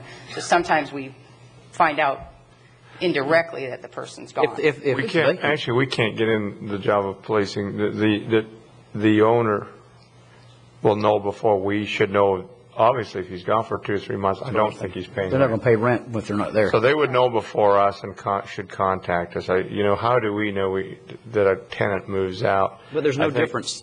From what I just heard, as soon as somebody moves out, can the landlord then come to us and say, listen, these people moved out on X number of days, and we can tell by the meter about whether that's accurate or not? I mean, there's no guesswork to that. As long as the tenant's gone and the landlord contacts us, we can turn that water off for their request. What we can't do is if the tenant's still there, we can't turn water off for a landlord because they're trying to evict someone. That's a Florida statute, but landlord-tenant relationship. But as long as the person's gone, whomever we find out they're gone from, we can turn that water off. But I think the concern is what we're passing on to the owners, and there seems to be a misconception on some people's parts that we're passing on tenants' water bills or utility bills, and there's never any consumption passed on. But being that property owner is always going to, that property is always going to accrue a base charge every month, either the tenant or the owner will ultimately pay us that base charge. So the county, in essence, is guaranteed of that base charge money. Yeah, like everybody else, okay. Can the landlord keep the water account in the landlord's name and then just pass that $15 or $20 or $25 utility bill on to the tenant? We do work with some landlords that do that. We have some landlords that own multiple parcels that prefer to keep the utility only in their name. The only caution we like to give property owners when they do that is if it is in their name and the tenant doesn't pay them, because it's in their name, they're responsible for the consumption. So by putting it in the tenant's name, it actually protects the property owner from having to pay anything in excess of that base charge. But indeed, there are some situations where landlords prefer to monitor them themselves and keep them in their names. We also have situations, and we try to keep a good working relationship with our landlord, property owners, because we also have certain property owners and multiple properties that will either stop in and see us or give us a call and ask us to check on their accounts for them if they suspect their tenants aren't paying those utility bills, or some of them just want to monitor and make sure. So they can, and certainly it is a public record. We can tell them, yes, they're paying, or no, they haven't paid. So we try to keep that communication open, and that's usually probably the best protection for those property owners. All right, any other questions? Yeah, is there any way to turn off the base charge? If you just say, I don't want water, I don't want the account, shut me off completely. Under current county ordinance, as long as there's an impact fee paid on that property, so once they've hooked up once, that base charge remains. That's under ordinance. The only way we could change that is to change ordinance. And the base charge. Readiness, what we call a readiness to serve. And Madam Chair, if I could add to that, Commissioner Bryan, that also means a vacant lot that has the impact fee paid and is sitting there, they pay a base charge. Right. And what that is, that's for capacity at the plant. Right. So it is actually your fixed cost, your debt service, your fixed cost for their capacity it's a fixed cost for the plant idling, holding their capacity. It's what the operating cost is for that portion. And we charge it to a developer who pays impact fees on a vacant lot. Everybody pays that consistent. If you would like to have that removed, that you'll have to increase the other rates 8% to 10% to make up for it. Ms. Chris. Wait just a minute, please. Any other questions of staff? Thank you. Yes. My concern is not with the base charge. It's that they've already billed me for a base charge. And how do I know that the tenant has not paid that bill in the future? There's been a double billing that's occurred. So they've just billed me immediately. The second the tenant removes from my property, I have had to pay that base charge. It's gone. I don't know where it goes. Madam Chair, if I could, and Ms. Mead, I understand your passion in this issue, and you're right. There are a lot of people out there that are hurting in the community, both landlords and tenants. I'm not sure whether you're in my district or not, but I'll tell you what I will do. We'll get and make sure that you have not been, that there is not a double billing, and I'll see to it that you have not had any water usage applied to your account that you have been billed for. But I do understand just the capacity charge that's on a vacant house or on anybody's property where there's being being used or not. I understand the significance of that, but everything else, if there's something that's been done wrong to your account, if you'll give us, well, we have a few minutes for a break, I'll give you my card and we'll get this resolved. And I also take offense at the fact that they will release a tenant's department deposit immediately, and yet mine they're going to hold for 2 years. And I might tell we'll you get to the bottom of that too. And if yours is being held unjustly, we'll give you a good reason why, or we'll see what we can do. Madam Chair. Yes. I'd just like to mention that I think that's a misconception. Right. They don't release, the tenant never gets their deposit back unless they leave the building. They no longer rent. You get your deposit back because you're an owner in 2 years. So that's an advantage to you, not a disadvantage. Exactly. We'll get to the bottom of it, though. I can do a lot more off camera than I can on camera. Thanks. Really? Well, I mean, to answer her question. Well, he's got staff. Well, no, well, staff is here, and staff. Yeah. Nobody has their bill. I mean. Well, I would almost assure you that staff is on top of this, and because you're in the agenda, and we can immediately pull this up and be happy to do that. Okay, then we will take a 10-minute break. Thank you. I like that. Yeah, he does.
come back to order. Public notice items. Notice of scheduled public hearings for February 12, 2008, memorandum dated January 22, 08. Amend Section 201.08H of the Code to remove the requirements of interest payment on water and sewer deposits. B, amend the rate resolution to remove the 2.50 per annum interest rate payable on water and sewer deposits. Legislative. Moving on. Utility services. 17th Street east of 5th Avenue Water Main Replacement Project to serve the Rock Ridge neighborhood. UCP number 3043, memorandum dated January 23, 08, 344 to 347. Move staff recommendation. Second. All those in favor? Aye. 5-0, thank you. South County Reverse Osmosis Water Treatment Plant, professional services by Kimley Horn and Associates, Inc. for upgrades and modifications of South County RO facility, work order number 14, amendment number 2, memorandum dated January 17, 08, 348 to 356. May I have a motion? So moved. Second. Any discussion? All those in favor? Aye. 5-0, thank you. Winter Grove Subdivision Petition Water Service, 28th and 29th Courts and 7th Place, North and North Winter Beach Road, 69th Street, Indian River County, project number UCP 3013, preliminary assessment resolutions 1 and 2, memorandum dated January 23, 2008, pages 357 to 371. So moved. Second. Any Madam Chair, discussion? just a comment. I don't know if there's anybody here from Winter Grove, but I think this is pretty timely. I think with the slowdown that we should get some good bids on this project and come in fairly cheap. And also, we did vote a month or two ago to lower the interest rate. So I think for these Winter Grove folks, now's a good time to move forward with this project because probably won't get any better than this. So. We're seeing some great prices with what we're doing in Bear Lake Estates. So. Okay. Timing is everything. Yep. All in favor? Aye. Opposed? Passes 5-0. Thank you very much. County Attorney's Matters, Vero Lake Estates, Green Park, memorandum dated January 30, 2008, pages 372, 375. Good morning. Good morning, Good morning. Commissioners. Yeah. You have before you a report that outlines certain legal issues and options available to you with respect to a parcel of land in Vero Lake Estates. Back in 1959, this 8.25 acre parcel was dedicated as a park by the Vero Lake Estates Unit M plat. Unfortunately, the dedication was imperfect, and essentially because there was no one to accept the dedication. The county now has a couple of choices. The county can continue not to accept the park as it has since 1959, or it could direct staff to prepare a resolution to accept the park. If the county does accept the park, that would facilitate the use of this land as either a park leased to a not-for-profit organization under Florida Statutes 12538 for use as a park, or ultimately to be used as a county park if the board were so to desire. Any questions of staff, Commissioners? No, just the real quick on this issue, the imperfect part of it, basically, this prohibits somebody from deeding us contaminated property and us having to accept it. So basically, if somebody gives property to the county, there's got to be a resolution to accept that dedication. If we want it. If we want it, absolutely. Do we need to take care of this in several pieces, or how? I mean, I'll be more than happy to make the motion that the county, the commission direct the county attorney to draft a resolution to accept this piece of property to make it a, what would you call it, a perfect dedication? Yes, to accept it as a county park. We would just be accepting it as a park. We wouldn't be accepting the maintenance responsibilities. This is just the first step in us formalizing it. I second that motion. Thank you. Any further questions of staff? All those in favor? Aye. Opposed? Passes 5-0. Thank you very much. Commissioner Wesley Davis, under Commissioners' Matters. Have I skipped all? That fast, are we to you? Yeah, absolutely. Absolutely. Okay. Request from the Friends of Historic Roseland for written support to the Sebastian City Council for the creation of Sebastian Airport Advisory Committee. Memorandum dated January 23, 2008, pages 376 to 379. Commissioner. Thank you, Madam Chair. Madam Chairman, I don't know, for probably about a good 6 months, I've had calls from the increased amount of air traffic over the unincorporated area of Indian River County, particularly the Roseland area as well as the riverfront area on the northern side of Sebastian. And this was an idea that they had basically come up with and asked me if I could see to kind of get some support for it. And since that time, and I probably should have known this, that the city of Sebastian, they actually have a charter form of government, so God bless them. I don't even know how they function. But in addition to that, they have that prohibits non-residents from serving on advisory boards or on their committees. So perhaps probably the best thing to do without us even going through the process of an advisory board is to see if we can open up some kind of dialogue so that the concerns of the county residents adjacent to the city residents can be addressed. And with that being said, we have several members of the community, both from the City Council in Sebastian. I see Councilman Neglia back there, as well as some people from the unincorporated northern part of the county that may have some comments they'd like to say on this. Also, my experience with the City of Vero Beach Airport is the FAA controls once you take federal money. It's a long, hard process, but I understand the noise issue completely and wish you well. Madam Chair. Yes. Yeah, I talked with Mayor Coy yesterday and about this, and she mentioned the ordinance that Commissioner Davis mentioned. She also said that she would like very much, told me that she would like very much to set up workshops, or a couple of workshops, to look at the airport, to have the people from Roseland come in and have some, in fact, Sal, he may want to comment on it other than that, but to set up workshops to address these problems and see what they can do. They've done this before, and they've had good success with it. So that was just a message from Mayor Coy when I asked her about this. And I had that same conversation with Mayor Coy also. And she left a message on my machine, so. As well as I had that conversation with Vice Mayor Neglia. Right. We would like to hear from the public, and so we'll start over here. If you'll give us your name and address, please, for the record. Dave Carvey, President of the Friends of Historic Roseland, and the address is 8105 129 Court in Roseland. And that's good news. I received good news this morning, and a lot of us have, I think, maybe.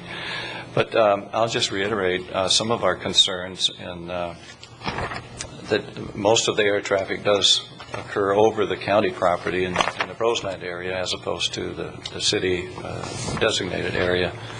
And we expect that this is probably going to not decrease in the future as airport usage is increasing everywhere.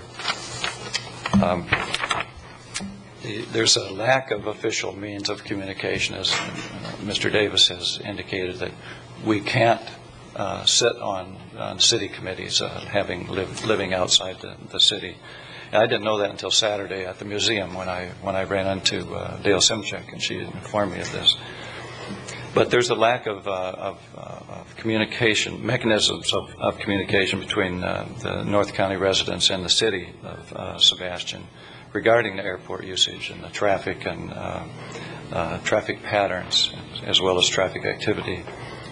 But in the spirit of trying to be good neighbors, we're asking the county to do what they can, to do what y'all can to support some of the concerns of county residents and particularly the Roseland residents. We value our life and our lifestyle in that particular area, and the Friends of Historic Roseland are supporters of that lifestyle in the sense that we can do that and helping people within our community on various issues. And we would hope that this activity, of course, I see this morning that it's larger than the Friends of Historic Roseland, and it's larger than the residents of Roseland. And I just would wish you all the good luck in carrying on conversations, and we'll do what we can to participate and further any positive discussions regarding some of the issues up there. Thank you very much. Thank you. Thank you, Mr. Carter. Yes. Good morning. My name is Deborah Mayers. I reside at 13275 North Indian River Drive in the Roseland, North County area. I believe it's a sad state of affairs and unfortunate that we, the citizens of the North County area, have had to come before you and urge you to support the resolution that's being proposed by Commissioner Davis. This in itself should indicate to all of you that we do have a huge problem seeking communication and cooperation from the City Council of Sebastian regarding the impact of the city airport having on the North County residents. They have shown an unwillingness to address the problems that have been created by the airport, which borders the county area. And that's exactly why we need your support. Since the hiring of the new airport director, and this has been a main concern of mine, there have been many improvements to the airport that have been not really publicized to us as residents. The runway 1331 was closed. That was basically the runway that ran to the southeast. Runways were improved. Runway 4, runway 8 were improved. Runway 4 was the predominant air and preferred runway that the Flight Safety School uses, which goes to the north. The traffic patterns were changed, and all these improvements have been made, like Ms. Bowden has said, through FAA and FDOT grant. All of the improvements greatly improve the North County area, and we have had no voice, yet the funding provided is federal tax dollars that we pay. Applications for federal funding specifically request a yes or no answer if the improvements by the funding, and I quote, cause community disruption or inconsistency with plans or goals that have been adopted by the community, of which the city has answered no on previous applications. To the best of my knowledge, no one from the city has ever consulted anyone outside of the city regarding these improvements and if they would affect the plans and goals of the surrounding communities, which include the North County area and even South Brevard County. The economic and financial benefits that the city of Sebastian is seeking from the improvements at the airport should not be at the expense of the quality of life in the North County area. We need a voice in the goals and objectives of this airport, which we do not have right now. All we are asking is that the city of Sebastian practice the same sensitivity that they request from the county and the city of Fellsmere. Thank you. You might want to connect with Nancy Wood. She's now on the Green Team, but she did an extensive grassroots effort for the city of Vero Beach Airport years ago, and that's how I know her. And I'm sure she would be delighted to share with you the information she has. Thank you very much. Yes. My name is Robert Musanti. I live at 7925 126th Street in Roseland. I worked maybe 15 years ago with the city of Sebastian on the teams that developed a plan, a 5-year plan for the airport. At that time, Sebastian was allowed, evidently, to communicate with others on a more official basis than Wesley has just said that they're talking about now. And I was on the task force for the Roseland Neighborhood Task Force, and part of that task force in writing there talks about the County Commission being able to help us with our problems with our neighbor, Sebastian. And this is what we really request. Now, the issue, and beyond that, I am now the chairman of the Airport Committee for the Friends of Historic Roseland. And The airport committee that we're working on has been taking a different tack than we've talked about here. Our initial idea is to be able to work with the users of the airport so that they develop flight patterns and altitudes to eliminate or almost negate the harmful part. And as we talk about this, I'm thinking of the Boston Tea Party, where they had taxation without representation. Well, we have pollution without representation in our town. And our committee has not been successful in the things that we want to do. First of all, we have met with Velocity, the aircraft manufacturer who make the little airplanes that make a lot of noise. And they have been 100% with us to develop the flight patterns and altitudes that we had requested, and they've been just marvelous.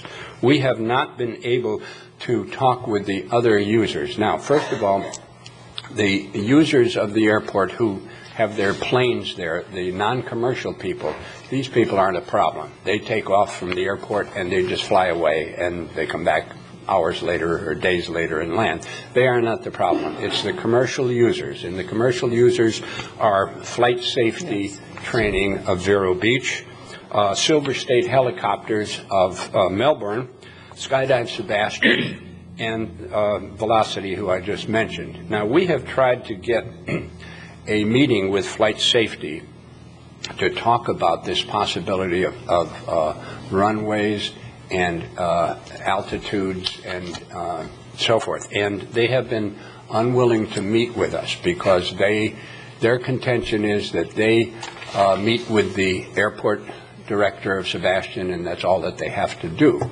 And I'm not saying that we're not going to be able to, but we've been unsuccessful yet in getting with these people. 15 years ago, I went to flight safety when it was privately owned before it became part of a big conglomeration.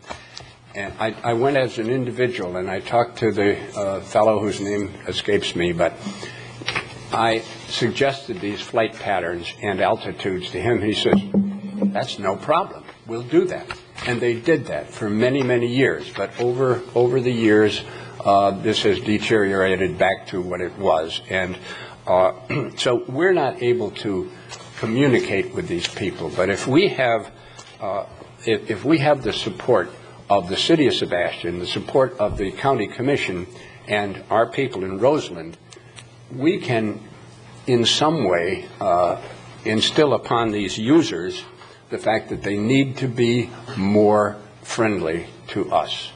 And with the combined people of City of Sebastian, whether it's a committee or what it is, but the City of Sebastian and the county and the Roseland people, we will have more weight with these users of the airport who are terrorizing our people with their airplanes. And FAA does not care about small airport noise. They just don't. They're into safety and big airport stuff, and they don't care. So we've tried going to the FAA in years past to no avail whatsoever.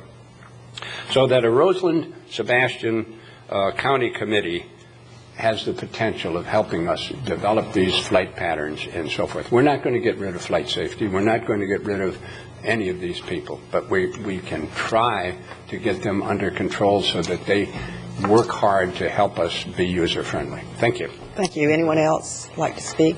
Yes. Good morning. Morning. Sal Negria, City of Sebastian, Councilman.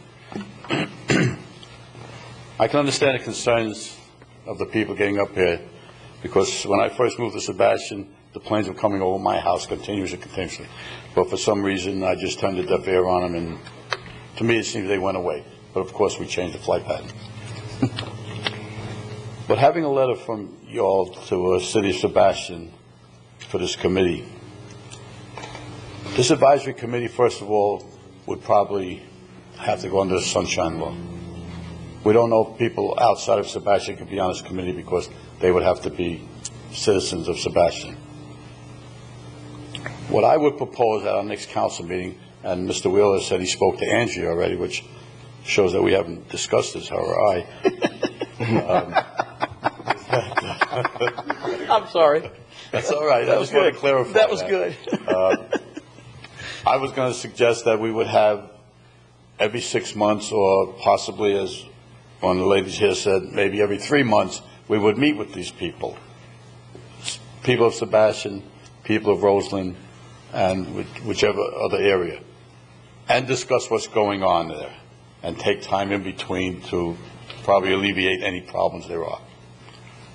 Now, the city of Sebastian has been really trying hard to alleviate these problems, but the FAA is just so stubborn.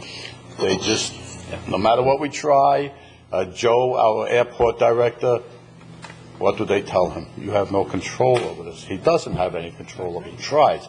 He really does. He gets a little upset at times, but he really tries, and we do try. We care about our neighbors. We care about their quality of life, as we do the people of Sebastian. Our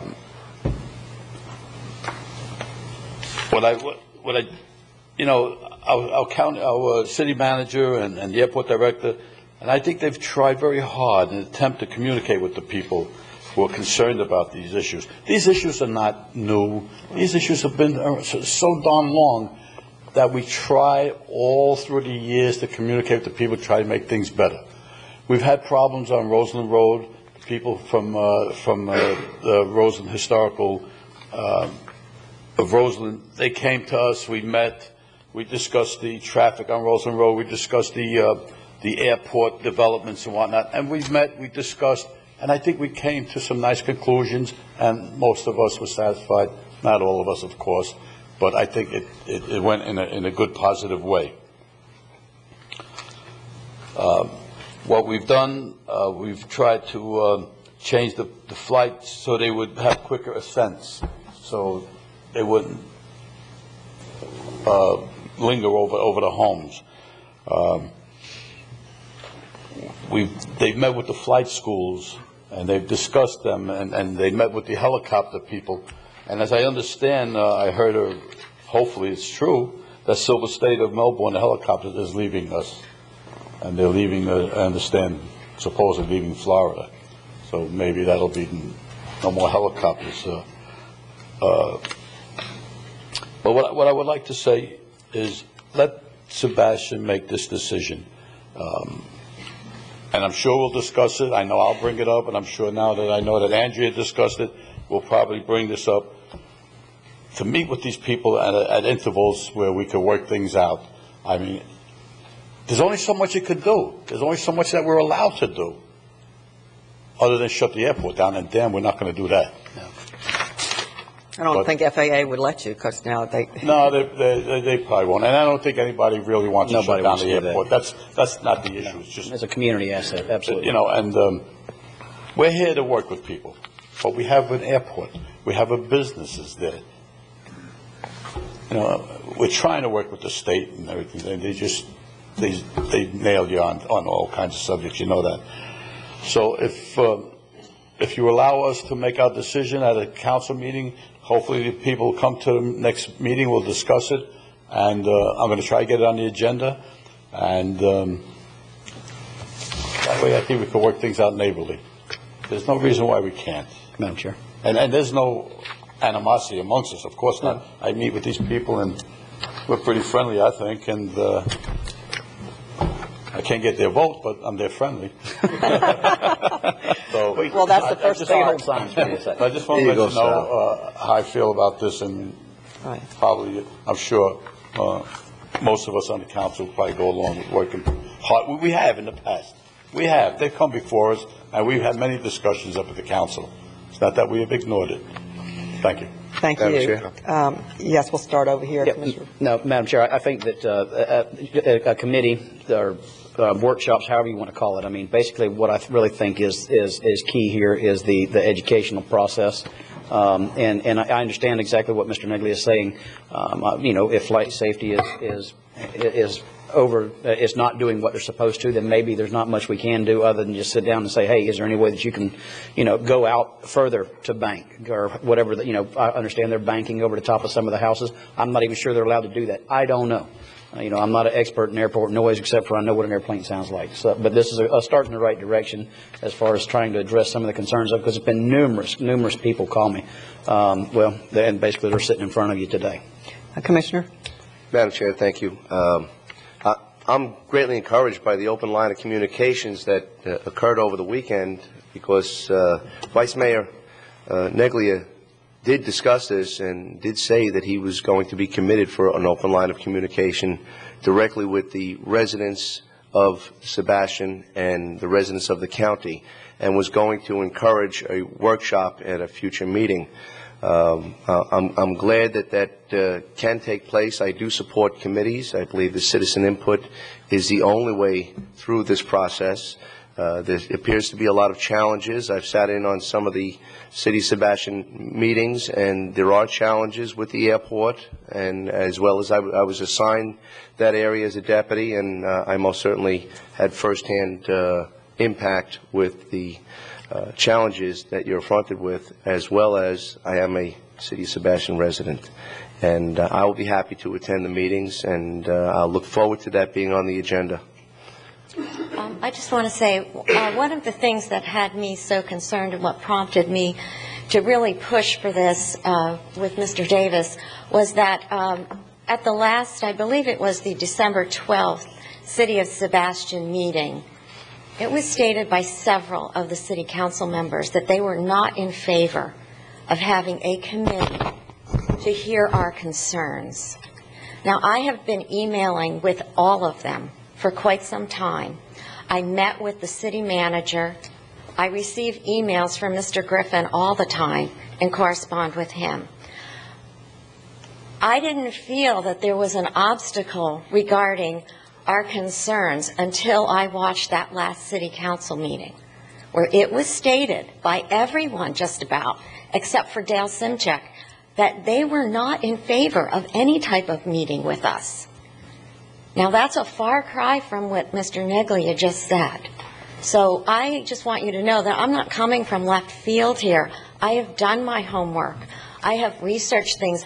I went online. I saw their budget proposals for the airport, and I began to question them. Because my quality of life at my house, Mr. Davis sat in my kitchen and had those airplanes coming over us the entire time he was here. It's not that I don't think that we have power, because I know everybody says, oh, the FAA, oh, the FDOT. No, you don't have to look at it that way. Everybody looks at it like a defeatist attitude. The FAA is a taxpayer federal government agency. We pay their salaries. One of the things that we need to do is let them know that this is a problem. And when the City of Sebastian sits there and says, oh, sorry, FAA is telling us what to do, but we don't care to have an advisory committee or some type of communication, that gets everybody upset. And that was my concern when I heard that everybody at that meeting say they were not in favor of it. This is a whole different take on it. I think things have changed. And I hope they have. So I welcome your suggestion. Yes. I believe what happened at that meeting was not that we didn't want to meet or have anything to do with that. We were concerned at that meeting until the lawyer got to us of the Sunshine Law, and if the people can come and form this meeting that we're not members of Sebastian. That was it. It wasn't that we didn't want to meet or just drop it. No, that's not it at all. And I'll stand here and make that statement and stand by it that we will work with these people, and we've been trying. And this thing with the FAA, that it's a government agency. Man, and you guys know what the heck it is, especially the higher up government. I mean, getting as far as you guys is hard enough, you know. So we're getting up there is, and it's not a cop-out. It's an actual factual thing of what's happening. It's not a cop-out. So I take it that you will do the next step and agenda this in your meeting, and we'll go forward, and good luck again. You might want to, again, we've been through this in Vero Beach for years, with flight safety, and the schools that are adjacent to us, which is Fort Pierce. They come and do touch and goes, and it's touch and goes along with the route flying. And then during season, put the jets in. And they shoot the juice every now and then. But the jets are quieter now than they were 5 or 10 years ago. So it's a process you go through. And we did an airport study. We had a committee, did it for about 3 years, an intense study up and down the Treasure Coast, and to see where the airplanes really are. And there are a lot of airplanes that aren't here locally, but they come and use our airport, and they can do that. So it's just a whole learning process, and yes, it's not that easy. Yeah, I believe that the city who runs the airport has a right to establish flight patterns as long as they aren't unsafe. And because the FAA is interested in safety, so you can establish flight patterns. And Sal, I don't know the background of your airport administrator, so this is no reflection on him, but I can tell you that Eric Menger with the City of Vero Beach is really up to date and really sharp on all of this, and if necessary, and I'm just suggesting it may or may not be a good suggestion, but and I can't volunteer him, obviously, but I'd bet if you'd call Eric that he'd be willing to come up and talk with you and tell you what Vero Beach does for establishing patterns and so on and so forth to try and have better noise abatement. Okay. Any other conversation on this? Just, Madam Chair, Yes. just where I'd like to leave this, I don't think that the advisory committee or anything like that is appropriate. That's fitting. You arranged for that? Yeah, that's a jet. But some workshops are, and as long as we move in that direction, nothing I want to take away from the autonomy of the municipalities. I feel very strongly about home rule, and when I say home rule, I mean municipalities rule. But at the same time, I sat, as Deborah said, Ms. Mara said, I sat and I've heard what she's talking about, and I think we can do better, and it starts with an open line of communication. You can come to my house too. I have them over my house. I have crop dusters. Well, I don't think it gets any better with the firm commitment that we received from Vice Mayor Neglia today. Yeah. Thank you. Thank you. Special districts and boards. Solid Waste Disposal District, approval of minutes meeting of January 15th. 2008. Second. Any discussion? All in favor? Aye. Waste hauling, passes 5-0. Waste hauling franchise, memorandum dated January 28, 2008, 380 to 381. Have a motion? Well, just to get it on the table. We have a presentation. I know, but let me have a motion first.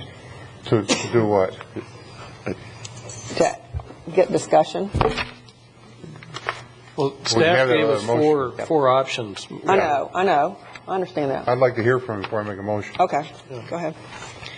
For the record, Eric Olson, Director of Utilities. I've also got Himanshu Mehta. He's the Solid Waste Managing Director. What we're proposing today is a consideration of some options with respect to our current waste hauling franchise. A little bit of history, just to step back into time a little bit. Indian River County's waste hauling system is, first of all, non-mandatory, which means that everybody has an election possibility. They can select to use within the unincorporated counties area the waste hauling franchised individual that's in their area or not, whichever the case may be. You also have the ability to use the convenience centers, and you have the ability to use the landfill itself. Over the many, many years, and this actually goes back about 50 years, nearly 60 years in the process of generating the waste hauling franchises. But we have the current franchise is divided into two zones. The northern zone is the waste management area, and the southern zone is Treasure Coast Refuse. I want to emphasize first and foremost, the current service that we receive is good. We've generally received very little complaints as a rule of thumb. Which is kind of unusual, all things being considered. What we're looking at today is, though, the possibility of considering one of four options. The current franchise agreements with Waste Management and Treasure Coast expire in September of 2009. There are a number of things of which I'll turn over here in just a second to Mr. Mehta, kind of talk about some programs, but there are some opportunities for some changes that can be taken place either on the short term or on the long term. Specifically, recycling. Let me throw this out, for example. Current process utilizes what we call a 7-sort system, where you basically put various items into a series of bins in the trucks, and the trucks are set up to that effect. Possibility exists in going into something called a single sort or dual sort system. These are basic new changes that could incorporate better ways of recycling. So anyway, when all is said and done, we're now looking at this and we're giving consideration to the possibility of one of 4 options. Option 1 is to basically allow the franchise to go to bid at this point. Their current contract expires in September of 2009, but we would allow it to go to bid in mutual agreement with the haulers at this point. Option 2 is to negotiate simply with the 2 haulers. Just simply say, guys, we've been doing it before. We want to bring in some changes. Chips fall where they fall. Option 3 is similar to options 1 and 2, only you wait till September 2009. You just let the world continue on till the contract expiration dates. And at that point, make a decision. Do we want to go to bid? Or do we want to go ahead and negotiate at that point? So I'm going to turn it over to Himanshu just for a second. He may give you a little bit more clarity. Good morning, Commissioners. Himanshu Mehta, Managing Director, Solid Waste Disposal District. I just want to tell you regarding this topic and this agenda item that consideration right now does create an excellent opportunity to change our recycling program. As Eric mentioned, we have the 7-sort program, and as you're aware, it's not anything the resident sees, but when a recycling truck comes to your house, the driver goes in front of the collection vehicle, and he separates the 7 items that we collect: the newspapers, the 3 types of glass, the plastics, aluminum, and metal. And we treat these as commodities. When the recycling truck comes to the landfill, we have separate areas where the truck backs up. Each commodity is dropped into a different area. We manually, we have a manual operations for the most part. It's a basic operations. We'll go through there, make sure what we call contaminants. We don't have plastics in the with the glass. So we'll separate all that out manually. These are treated as commodities. We sell them. And looking at the 06-07 fiscal year, we generated about $600,000 in revenue.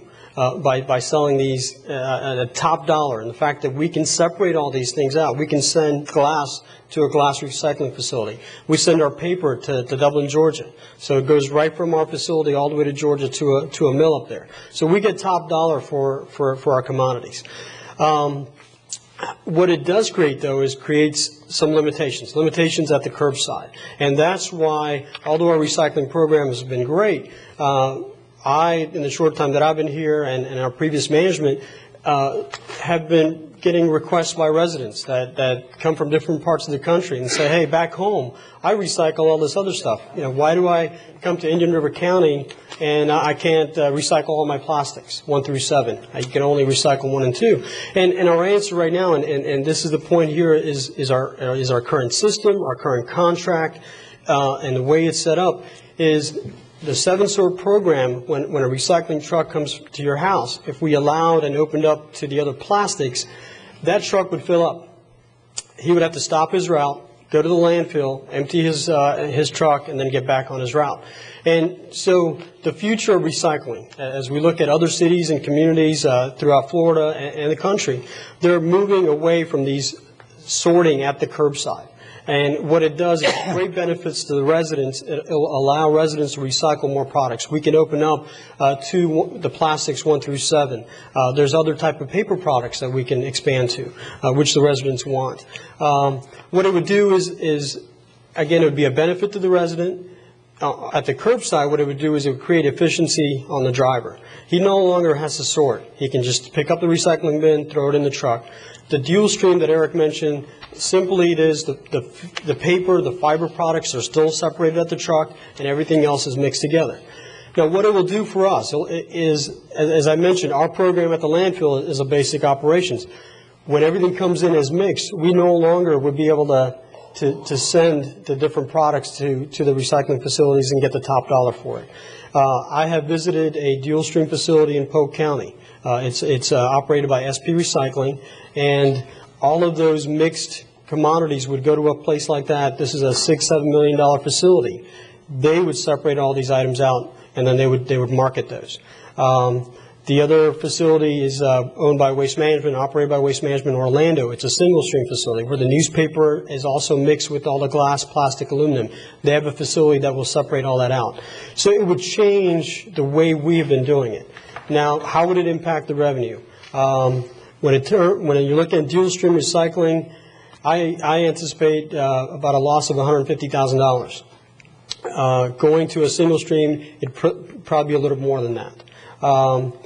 What we could do is, in sense of the contracts, is an opportunity in sense of negotiating with the franchisees, is instead of paying them $2.20 to pick up at the house right now, because it would be more efficient on their part, we would possibly consider negotiating that price down, because now they're more efficient at the curbside.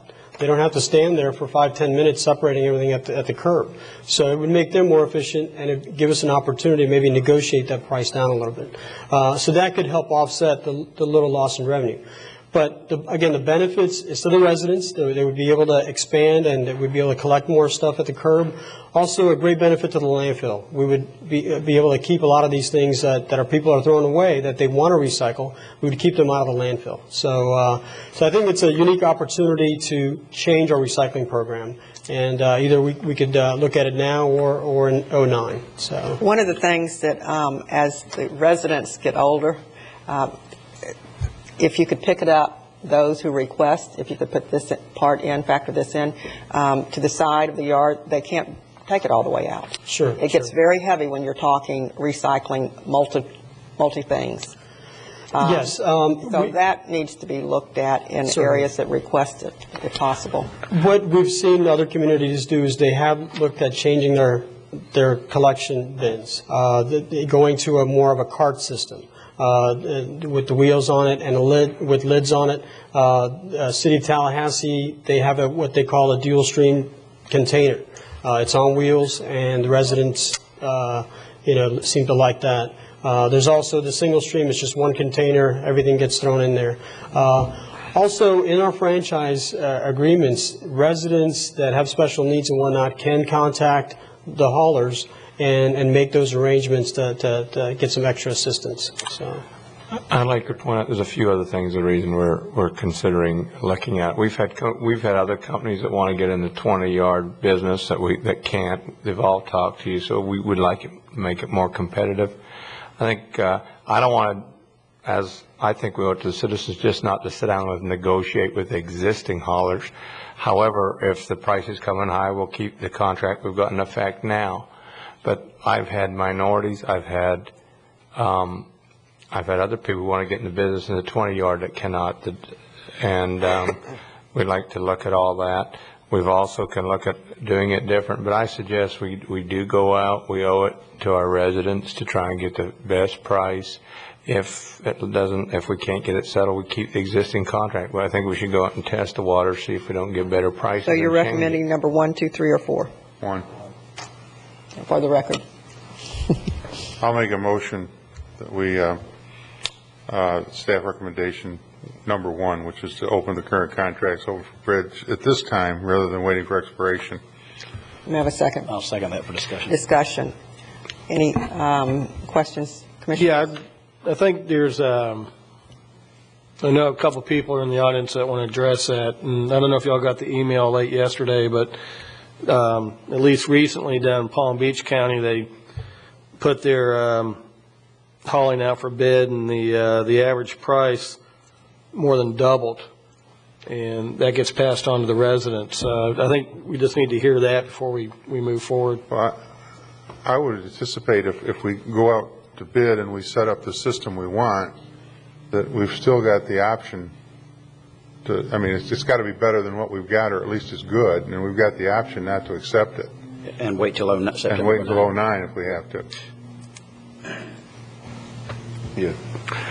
St. Lucie went out and got a better deal. So I think, I think that's, so we have to test. Now, there is one point. Fuel is up. However, labor costs would go down if we went another direction. The other thing is, we have had a lot of interest in the 20-yard containers, and other, getting other business to make it more competitive, not have a monopoly on it, and let the small businesses get involved also with the big businesses. Madam Chair. Yes. I don't know if Joe, you just said that you didn't want to have a monopoly on that. I don't believe it's a monopoly. This was bidded out on a previous time, correct? Yes. So there was a contract as a result of an open competitive bid. Yeah, yes, you're correct, but they got two regions. What I mean is it's distinctly two regions and no one else within a certain can call in that area. You have, once you get the bid, no one else can do it. We're trying to open it up a little more. Also, part of this was 20 year, and we've had a lot of, we've also had that we might need to write in minority interest into this, and there's been a lot of, I know they've talked to me, and I know they've talked to several other commissioners. That's just the environment. But what I mean by monopoly is once we give the contract, they've got the whole in that area. They've got the franchise. They got the franchise, and a franchise usually means no one else can compete.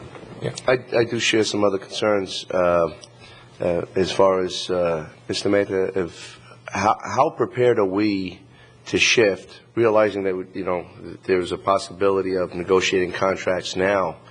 How prepared are we to shift into the new program at this juncture, so that we are at least engaging in the direct dialogue about the future of recycling?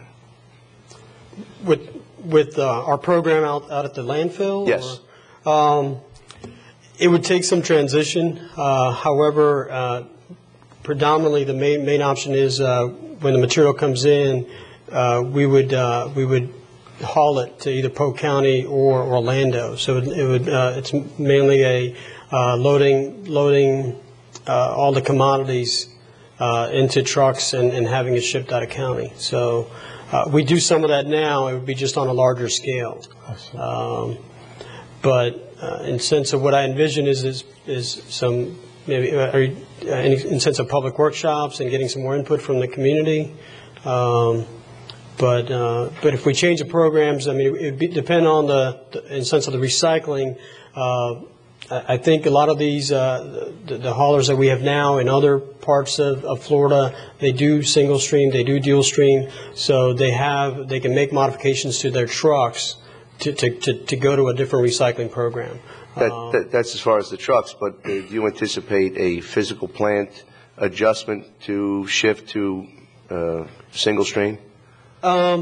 We about a year or so ago, St. Lucie County, some of their materials, they were going through some changes. So it was a short term of several months. Our facility assisted them in bringing the materials for like a dual stream process to our landfill, and our folks kind of almost like a pilot program, if you will, got accustomed to receiving all these mixed materials, loading it onto vehicles, and having that transported out. So we have some experience in doing that, but again, it'd be on a larger scale that we'd have to gear up for a little bit. Commissioner Wheeler? Yeah, I would also, as you mentioned. Thank you. Are you finished? I just wanted to ask Joe Baird, what was the average fuel cost the last time that the price was negotiated? I can't recall off the top of my head. I will say this: if you want to stay the way you are, staff has no problem if you want to just stay the way you are, because it takes a lot of staff time. We're just looking at seeing if there's a way to save the community money, but we'll be glad. It's a larger workload for us, so we'll be glad just to stay with the way we are if you would like.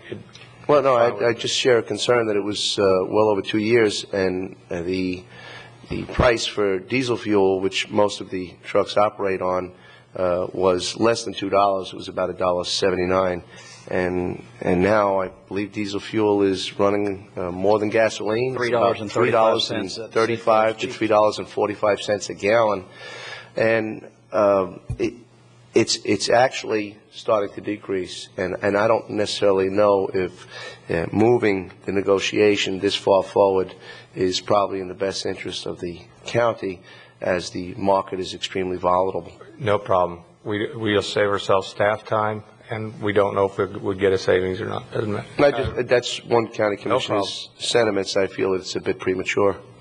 Commissioner Wheeler? Yeah, I would think that if we went out to bid and we don't get something that's satisfactory, we've still got the option to go until September of '09, do we not? Legally, I think we do. We'd have to ask legal. I think that's what we're looking at, see if we get better bids. We'll keep the existing contract in place until then. Probably. You can always reject a bid and you proceed under the existing contract. Right. I think there'd be more of an issue if you accept a bid, and what's that implicate for the balance of that contract term in terms of lost profits to the current franchisee?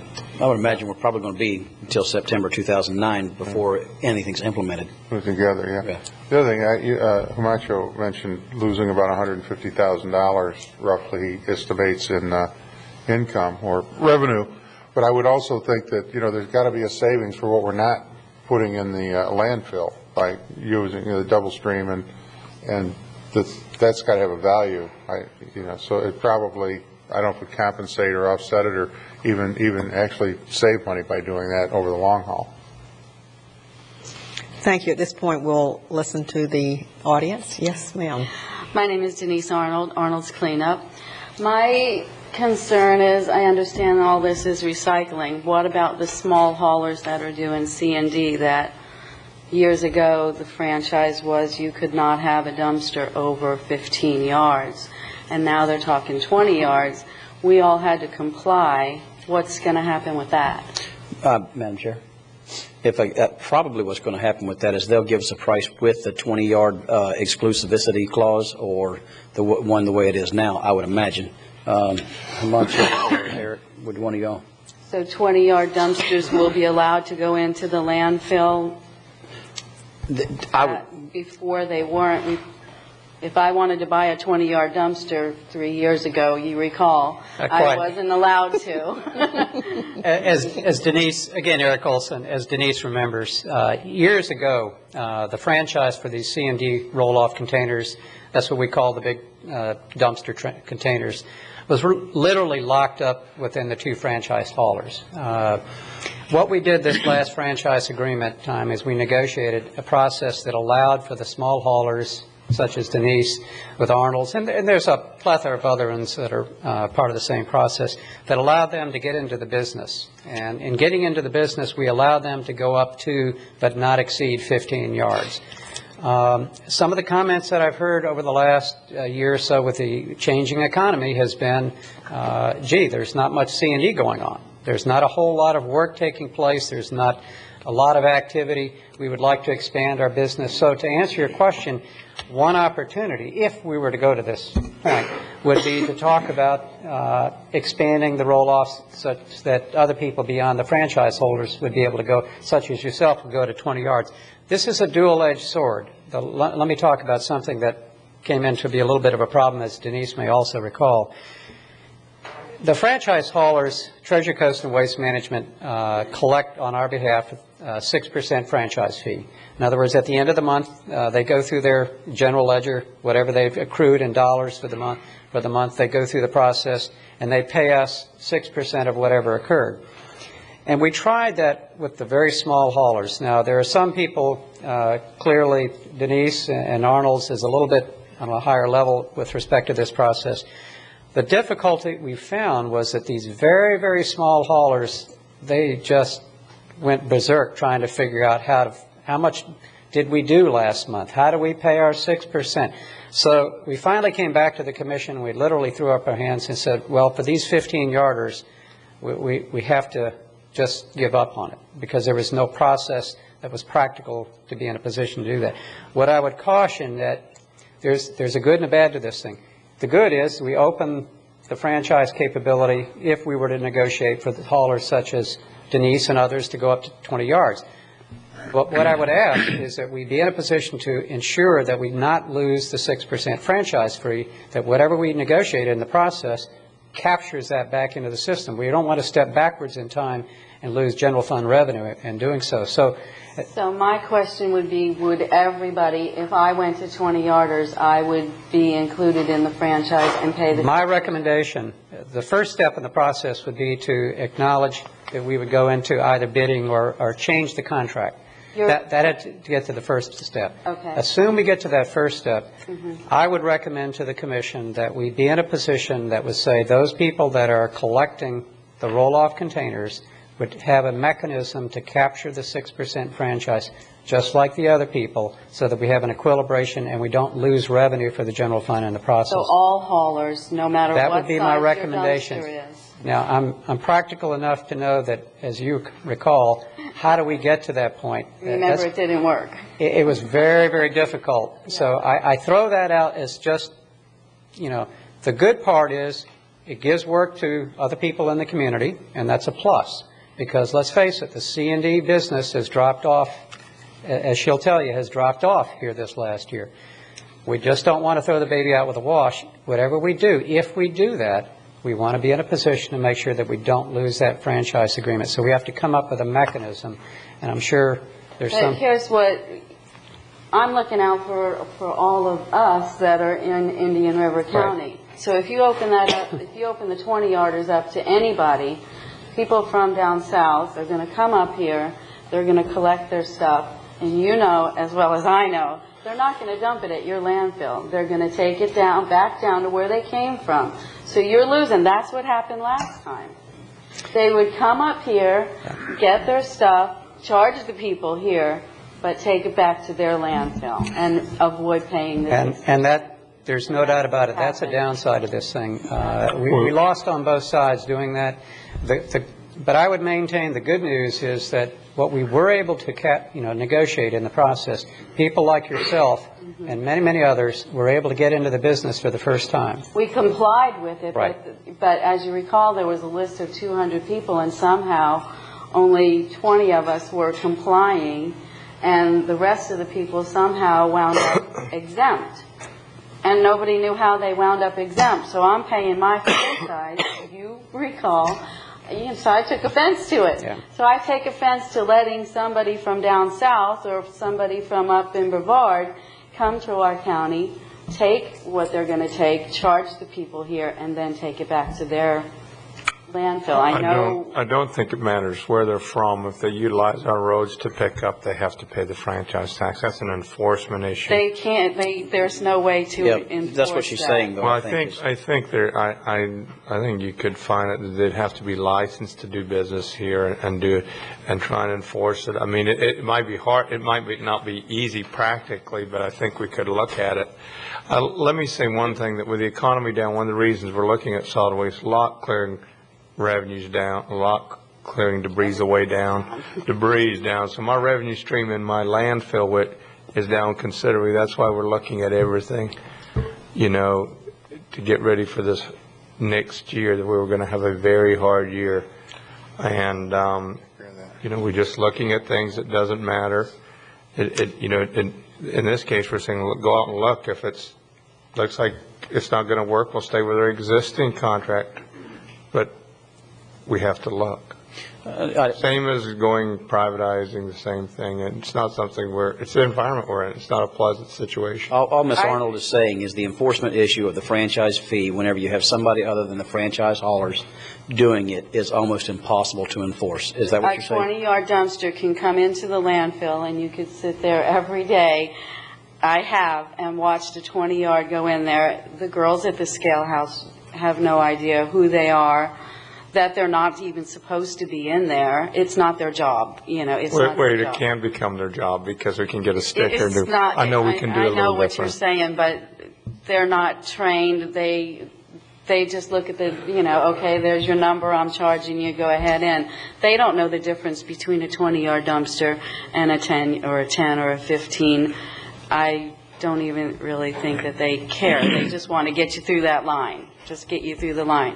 So it's taken our work away if you're going to let 20-yarders come in where we had to comply and couldn't have 20-yard dumpsters. Now I have 200 10-yard dumpsters, and now somebody's going to come from down south and say, well, I've got a 20-yard dumpster, and I can, I'll take advantage of it. And then how is the landfill going to know?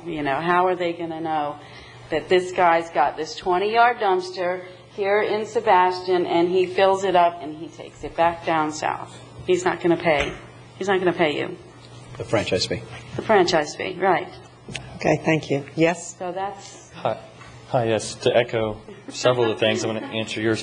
Hi, I'm Todd Westover. Good morning, Madam Chair. Good morning. Chairman, Joe, Will. I'm the GM of Treasure Coast Refuse, which is a division of Republic Services. I've been there almost 8 years. Lived here since I was 13, almost 28 years. I have a team of 50 employees. I'm the Vice President of Keeping River Beautiful and sat on steering committees for United Way. But before I get into these 8 bullet points, talking points, I just want to address that. She's right. The franchise agreement states with Waste and Treasure Coast that the 6% franchise fee is paid on gross revenues, everything. So the reason it's so hard, and they're right, to manage this or keep track of it is because so many haulers drive down to St. Lucie and pay $19 a ton instead of $31.80 a ton, which is fair. And really, St. Lucie should be at $32 a ton. It's an anomaly. So people are driving down there, paying that there. There's no way that people in the scale house here know what the people in the scale house in St. Lucie County are doing. So that's to directly address what she said. And so she's right, you're right. It would just be opened up and people would go north and south and it would never matter. To address what you said about, and it's the community and the elderly. We do have a lot of elderly people here. He's right that if someone has a doctor's note or wants it picked up on the side, we make a special note and we pick it up on the side. No problem. But to further go on and about the recycling, which we're all too willing to renegotiate, and Himanshu is great, and we're pleased that he's here, and we think we should go to single stream. And I forwarded an article in the Martin County News about a commissioner or a town council member that they just went single stream 5-6 months ago or so, and their volumes, their tonnages of recycling doubled. So yes, he would lose a little bit on the quality of the recycling and the pay and money that you would get, but he would get more in the volume.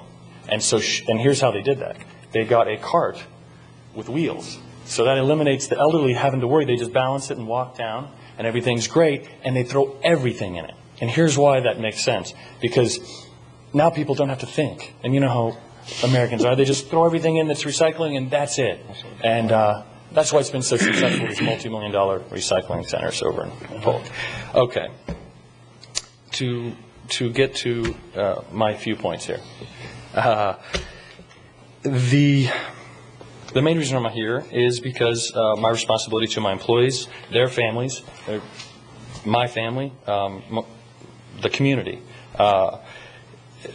I have sons in schools here, and you might think, well, why just not let it go out for bid? What do you I've sent you the thing, and I can put it here, and we could look at it if someone could help me turn this on. There's one button right there.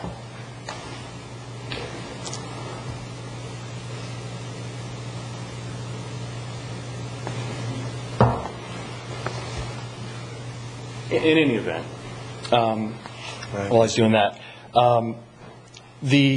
why not just let it go out into bid? And the thing is, if it does get more expensive for any reason, we're already paying, our community and our families are already paying twice at the fuel pump from what they were a few years ago. We don't want them to have to pay twice at the curb now. I mean, it's just like everyone else that's come up here before me has just said, community involvement, paying more. The woman in Sebastian, the landlord, everybody's paying. We're all in the same boat. Thank you, Himanshu. Just to touch on this, and if you have any questions, please, because this is very vital that you understand just for 30 seconds the waste industry and the 3 lines of business and why all this is important and what you're all talking about. What it is residential, in the old days, 5, 6, 7, 8, 9 years ago, 10 years ago, residential was subsidized by the commercial and the roll-offs. Well, you know what happened to the roll-off business. Florida, everybody's packing up, and the construction is way down. So instead of having 1,000 of my 20-yard, 30-yard, 40-yard, and 10 yards out, if you come by 3905 Oslo Road, you'll see that half of them are triple stacked in my yard. I have over 500 containers in the yard. But again, 400 or 500 are out, so that's all good, and 10-yarders as well. But here's where the rubber meets the road. That because of that's gone away, no longer, and you can look here in Palm Beach County, no longer can that subsidize curbside. And to cut to the chase, you've all seen this on your email, this yellow part down here. The whole sum total is that now the bids came in just in Palm Beach, and I know they can get, it's all public record, you can get it all over the state, that they're having to come back to the residential and get what is duly owed to offset now the roll-off that's no longer there, paying for everything else. So, moving right along. Any questions? I'm sure you've got that. Okay, this is I'm almost finished. Here's real quick. There's a new method of accounting now. In the old days, a company was judged by its profit margin. Well, now it's on the ROI model, and it's a higher bar than the profit margin bar. The return on investment. And this brings me right into the last month and a half ago.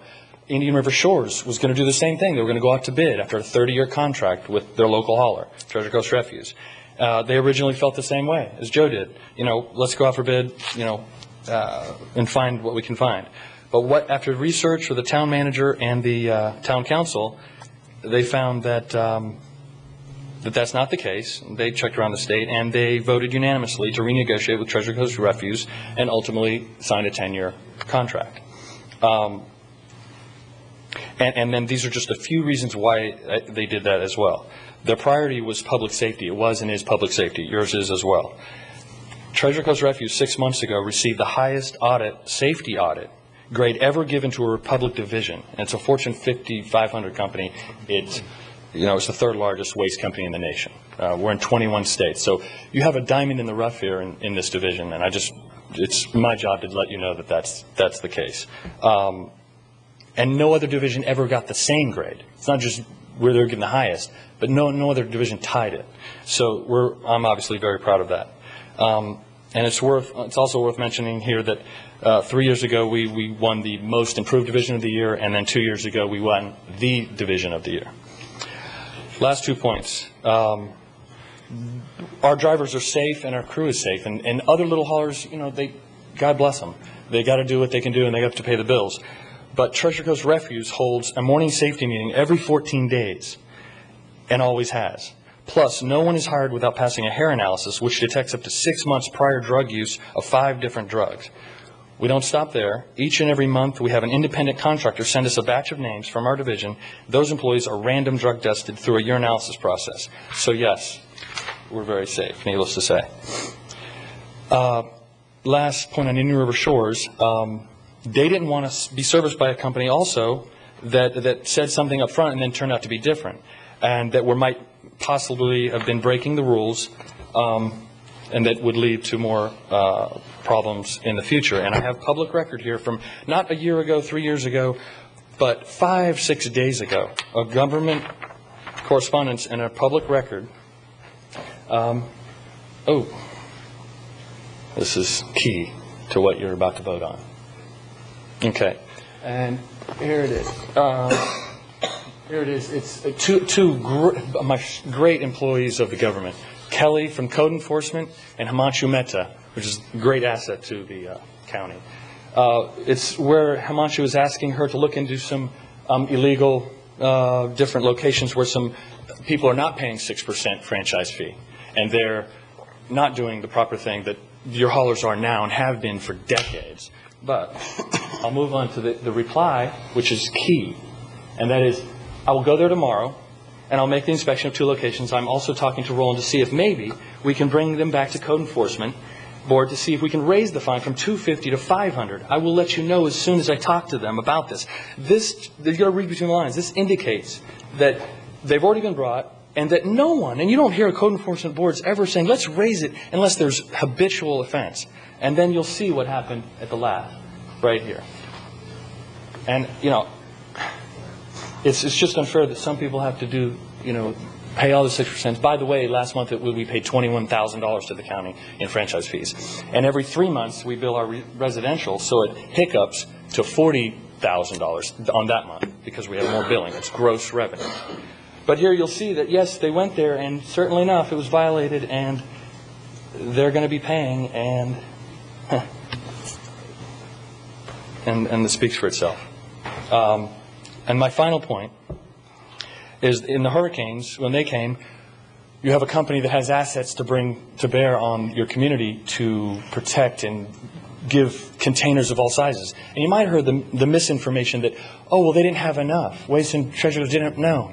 That we couldn't get to everybody because we didn't have enough sales reps to get out there. So other companies just drove in and walked up, knocked on your roof's gone here, and sure, I'll give you this. And they didn't want to look and bid. It didn't matter. And we were okay with that. We both said, sure, bring in anybody you want, because it's the speed at which doctrine that is important in times of disaster.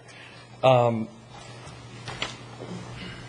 at the end of the day, all of your constituents, all of the other town's constituents, like I said before, are already paying double at the pump. And the last thing I want is my family and my community, your community, to pay double at the curb. Thank you. Thank you. Next. Good morning, Madam Chairman, Commissioners, staff, and residents. My name is George Galetko, representing Waste Management as its Florida Government Affairs Director. And I won't go into a lot of detail, but there's a couple of points that I do want to make. We've been here for 50 years. Our employees have worked hard to do a good job for you. We've made a huge investment to keep your neighborhoods safe and clean. And as part of that investment, all of our drivers go through a 10-year background check. If there's a felony charge, they're unhireable. They go through a physical with drug screening. If they can't pass that, they're unhireable. They go through a DMV check. They have 1 point on their driver's license, they're unhireable. And if they don't get a good reference from their previous employer, they're unhireable. I can tell you, out of 15 people that we interview, I'm lucky if I can find 2 that meet that criteria. The other point that I want to make to you, the federal DOT over the last year had projected that there's going to be a shortage of 200,000 CDL drivers available in this country. And it's getting tougher and tougher, and I'm sure you don't want felons out in your neighborhoods picking up your trash. You don't want unsafe drivers out there. And we've made a huge investment, and as part of that investment, about 3 years ago, we hired a professional recruiter for drivers, and we had to start our own CDL driving school so we could go out and find people that are willing to work on the back of that truck but doesn't have the $8,000 or $10,000 to go through CDL school. So what we've done, we started up our own CDL school in Tampa, and that's how we continue to do these job placements. And it's going to get tougher and tougher every year. As we look at the competition in our industry, you look at Port St. Lucie that just recently went out for bid. Their numbers jumped from the low $12 range to the $20 range. St. Lucie County, they went out for bid about 3 years ago. Yes, their number did come in higher. But I also have a proposal here from Waste Pro that would like to get their contract renewed at a $7 a month increase. So that means their rate's going to go from $171 a year and will increase another $85 a year. In fact, I'll give this to the clerk. She can pass it around to you. As we go on up the coast, Go to Orange County. Orange County just went out for an RFP. They're still trying to determine which numbers they want to deal with. Their rates went from $8.90 to almost $15 a home. Going over to Manatee County, they're still trying to figure out who's the low bid over there. Their rates went up about 65%. Now, why is this happening? All you have to do is go back and look at the inflation factors. Yes, back in 2002, we were paying $1 a gallon for fuel. Today we're paying $3.30 a gallon for fuel. Those trucks burn on the average of 4 gallons per hour. Our average fuel bill 7 years ago was about $1,100 a month per truck. Today it's over $4,000. Those are huge numbers. Not only that, the price of steel. All the steel's going to China. Our equipment, I used to be able to buy a rear loader back in 2002 for $135,000. Today, I'm going to pay $190,000 for a rear loader. So those are the inflation factors that we're facing today. And when you look at the bidding process versus negotiations, if you look at Martin County, their rates didn't double down there. They negotiated a deal with their current hauler. Brevard County the same way. And all the counties, the history has been the negotiated rates have always come in a lot cheaper than what the bidding rates are. And why? You're bidding a scope of services. You're not bidding pencils to pencils. So whenever you go into that process, you're also going into an unknown. And I know probably Todd and myself would rather, we already have the infrastructure in place, we have the employees in place, and we would get very aggressive with that bidding process. And I agree with staff. Single stream will give you economies of scale. You probably need to go to single stream. I know in Brevard County, the difference between single stream, 6 stream up there was probably somewhere around 40 cents a home. That would have saved the county over $500,000 a year. Are there any questions? Yeah. Yeah, I haven't read this whole thing, but I'm just curious if I'm reading this quickly, properly. Yes, sir. St. Lucie County residents are paying $246.73 a year to haul trash from their house at the curb. Is that what? Yes. And then in addition to that, they're paying $170 a year for recycling? Now, you've got they're comparing 2 different contracts. They're comparing Port St. Lucie, which is at the higher number. Okay. St. Lucie County's at the lower number, and their proposals of $7 a month increase. Okay, because we're paying about 180, something like that, 160 some dollars. What are we paying? 40 some dollars a quarter, I think. Now I can figure that out for you real fast. I would say on the average, so 166. Yeah. Okay. Yeah. So we are in good shape when you compare the unincorporated area at 246.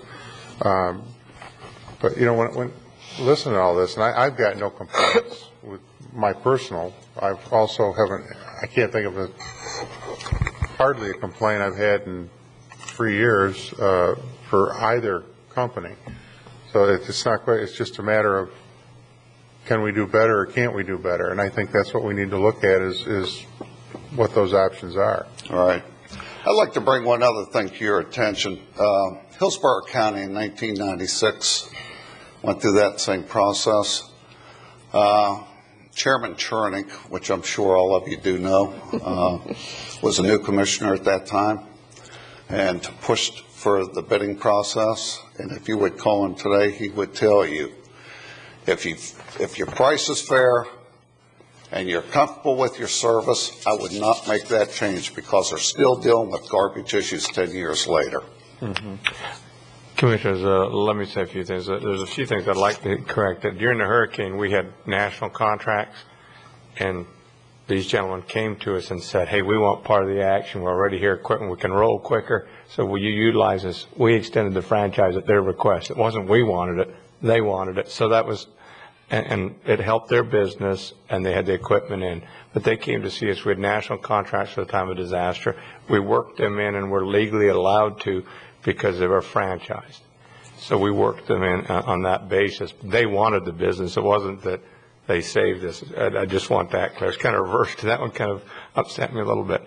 The other thing is, and they are doing a good job. Would like to say we brought this out, and if you'd like to stay the way we are, it's a lot. This is a tremendous amount of work for staff, but we thought we had to bring it forward. If you're comfortable with staying with them, I'd like to point out they say the trucks hauled to St. Lucie. Well, they've got to take, because it's cheaper, and St. Lucie does subsidize their tonnage with their residential. They're subsidized, which we don't believe in doing. So their tonnage rate is a lot cheaper, but they got to take into consideration fuel and time to drive from here to St. Lucie. So, you know, the person running that business has to make that decision if it's worth it, and I'm not sure it always is, especially if he's right about the cost of equipment. And fuel. So, but we are willing to look at it. If you want to stay with existing franchises, we don't have a problem. This is a tremendous amount of work.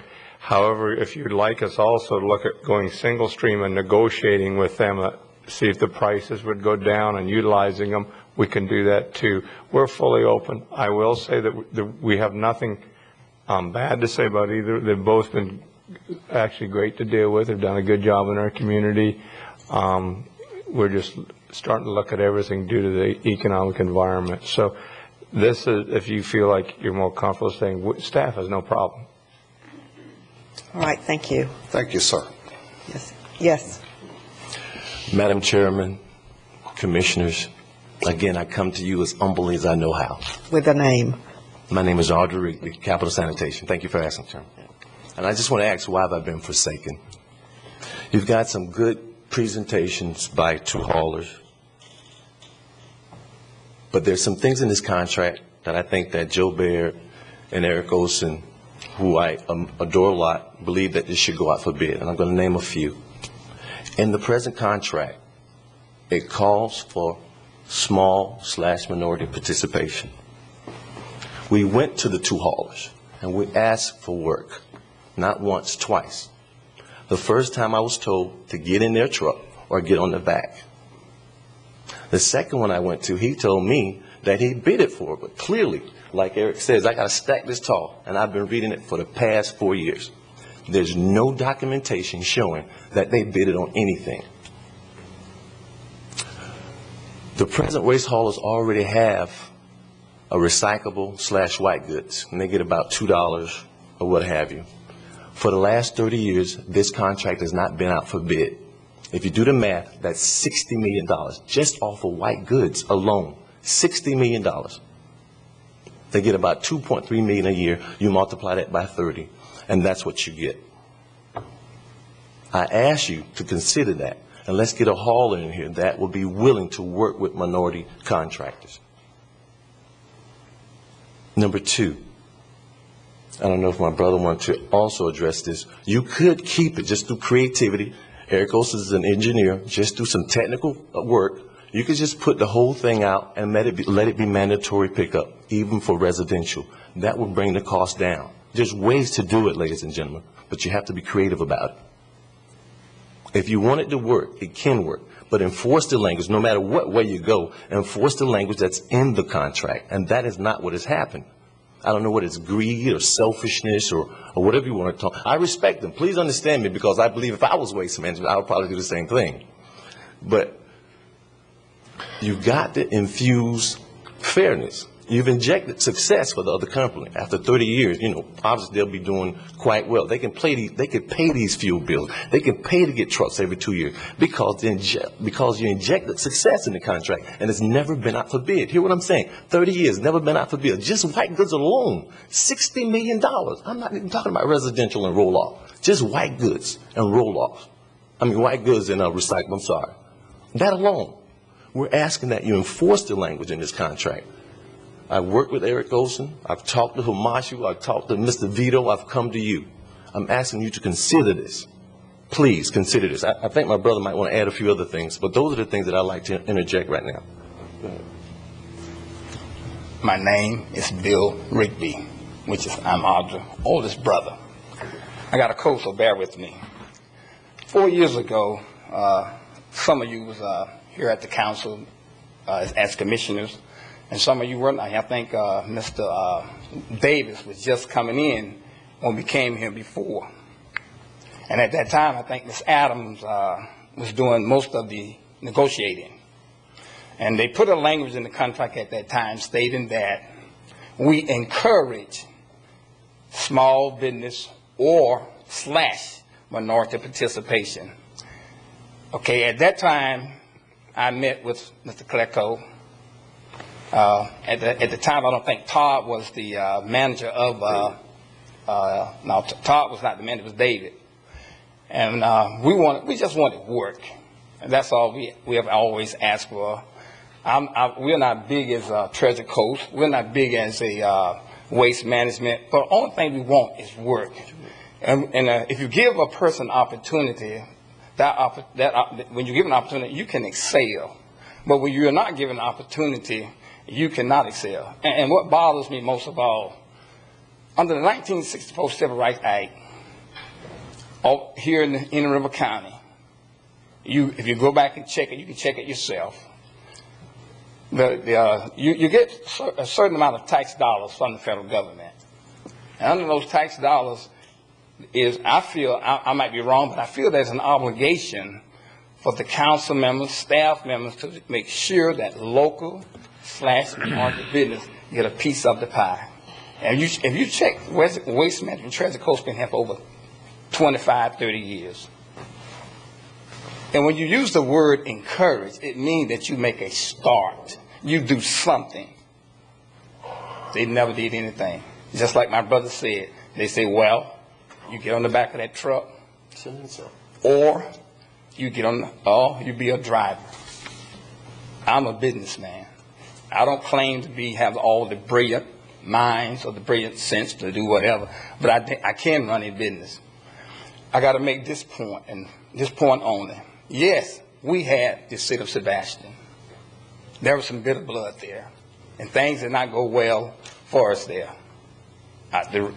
We had a lot of faults there in Sebastian, but the deck was stacked against it, and I know that. But the only thing we're asking today here is that if they want to renew the contract, it's fine. But put some stronger language in that contract that is curtailed to local business here in this county / minorities in the Indian River County. Put it there and enforce it. Don't put words in there like encourage. Put words in like they will, they shall. Then that way you're holding the haulers to a certain standard that this is what they got to do. But when you put encourage, they can do whatever they want to do. They don't care about me. I'm local. I've been here all my life. Graduated from Vero Beach High School. Went to college, finished college, have a degree in computer engineering, computer technology. That's my degree. And the only thing I'm saying here today is that just give us an opportunity to excel, to work. All I want to do is work. That's all. Work. And I believe the commissioners, as commissioners, you have the opportunity and the obligation today to do the right thing. If they want to negotiate, fine. But when that negotiation is here, please put in there shall, not encourage, to make them and hold them to the fire, to give local business and small, local, and minority a business opportunity in this community. Because we don't have it. We just don't. And like Mr. Irv Olson and Mr. Barrett said, hey, it's an opportunity. And I just believe in my heart that if it goes out for bid, since the two haulers that's current here do not want to open the doors up, I just believe you get better prices. And someone will come in and give us an opportunity to work. Because right now we don't have that. Thank you very much. One other thing, County Commissioner, I'm going to sit down. The two halls that you have now, their headquarters is not in River County. Capital Sanitation headquarters is here. Treasure Coast has never bidded for anything outside of in River County. They're owned by Republic. Wayne Huizinga just left them here. So it'd be good for them to see what it's like to be a competitor out here. I mean, we've been 4 years without work. They're crying now because now it's going out for bid. We're local here. Our headquarters is here. Their headquarters is not here. We're asking you to consider that also. Thank you very much. Thank you. Yes. Madam Chair, distinguished board, staff, my name is Russell Mackey, and I'm the Regional Vice President for Waste Pro of Florida. we're here to let you know that we're interested. You know, we are qualified. We service 500,000 residences in Florida. 100,000 of those residences are in St. Lucie County, just to the south. Every bid process that we've been involved with, we've been much lower than Waste Management and Republic Industries. He brought up Port St. Lucie, where the prices did go up 40%. Waste Management's prices that they were seeking were 80% higher than ours. Palm Beach County just went out for bid, 11 districts. We were low in all but one district. 10 of the 11 districts, we were the low bidder. We give excellent service. Our credentials are excellent. Port St. Lucie, unincorporated St. Lucie County, Tallahassee, Orlando, Jacksonville, Daytona. These are all cities that we service. We've been successful bidding against Waste Management and Republic in these areas. I just want to let you know that we are here. A couple of other facts I wanted to clarify. The letter that he passed out to you, that is a proposal that was withdrawn some time ago. And also, the figures that we charge St. Lucie County are inclusive of disposal. So that's everything that homeowner gets charged, hauling and disposal. The rates that you have are for hauling only. Then they also get a disposal assessment. So their rates are much higher here than ours are in St. Lucie County. We'd be very privileged to have the opportunity to bid on the contract. Should you guys go that way, we would hope you would afford us that opportunity. Thank you. Thank you. Anyone else? Yes. Commissioners, my name is Rob Delacruz. I own 3D Waste Services, which I'm a local construction demolition hauler. I'm basically probably the biggest independent guy here, which I've lived and graduated and everything else from high school, and which Joe touched on base on. Really, my interest is in the construction demolition. The big guys, they argue about picking up the curbside, which we have nothing to do. A lot of languages in those contracts are hidden, which is even commissioners don't understand. The 20-yard roll-offs, which Joe touched base and you want other people, me and a few other little companies have established. We've already spent the capital to coincide, didn't complain. We just went ahead and did what was told. Now that you want to open it up, basically, you're making us obsolete. Mr. Delacruz, we can still leave that language in there when we put it up for bid. Yes, which I would push and prefer to. And that's all I have to say. Thank you. Yes.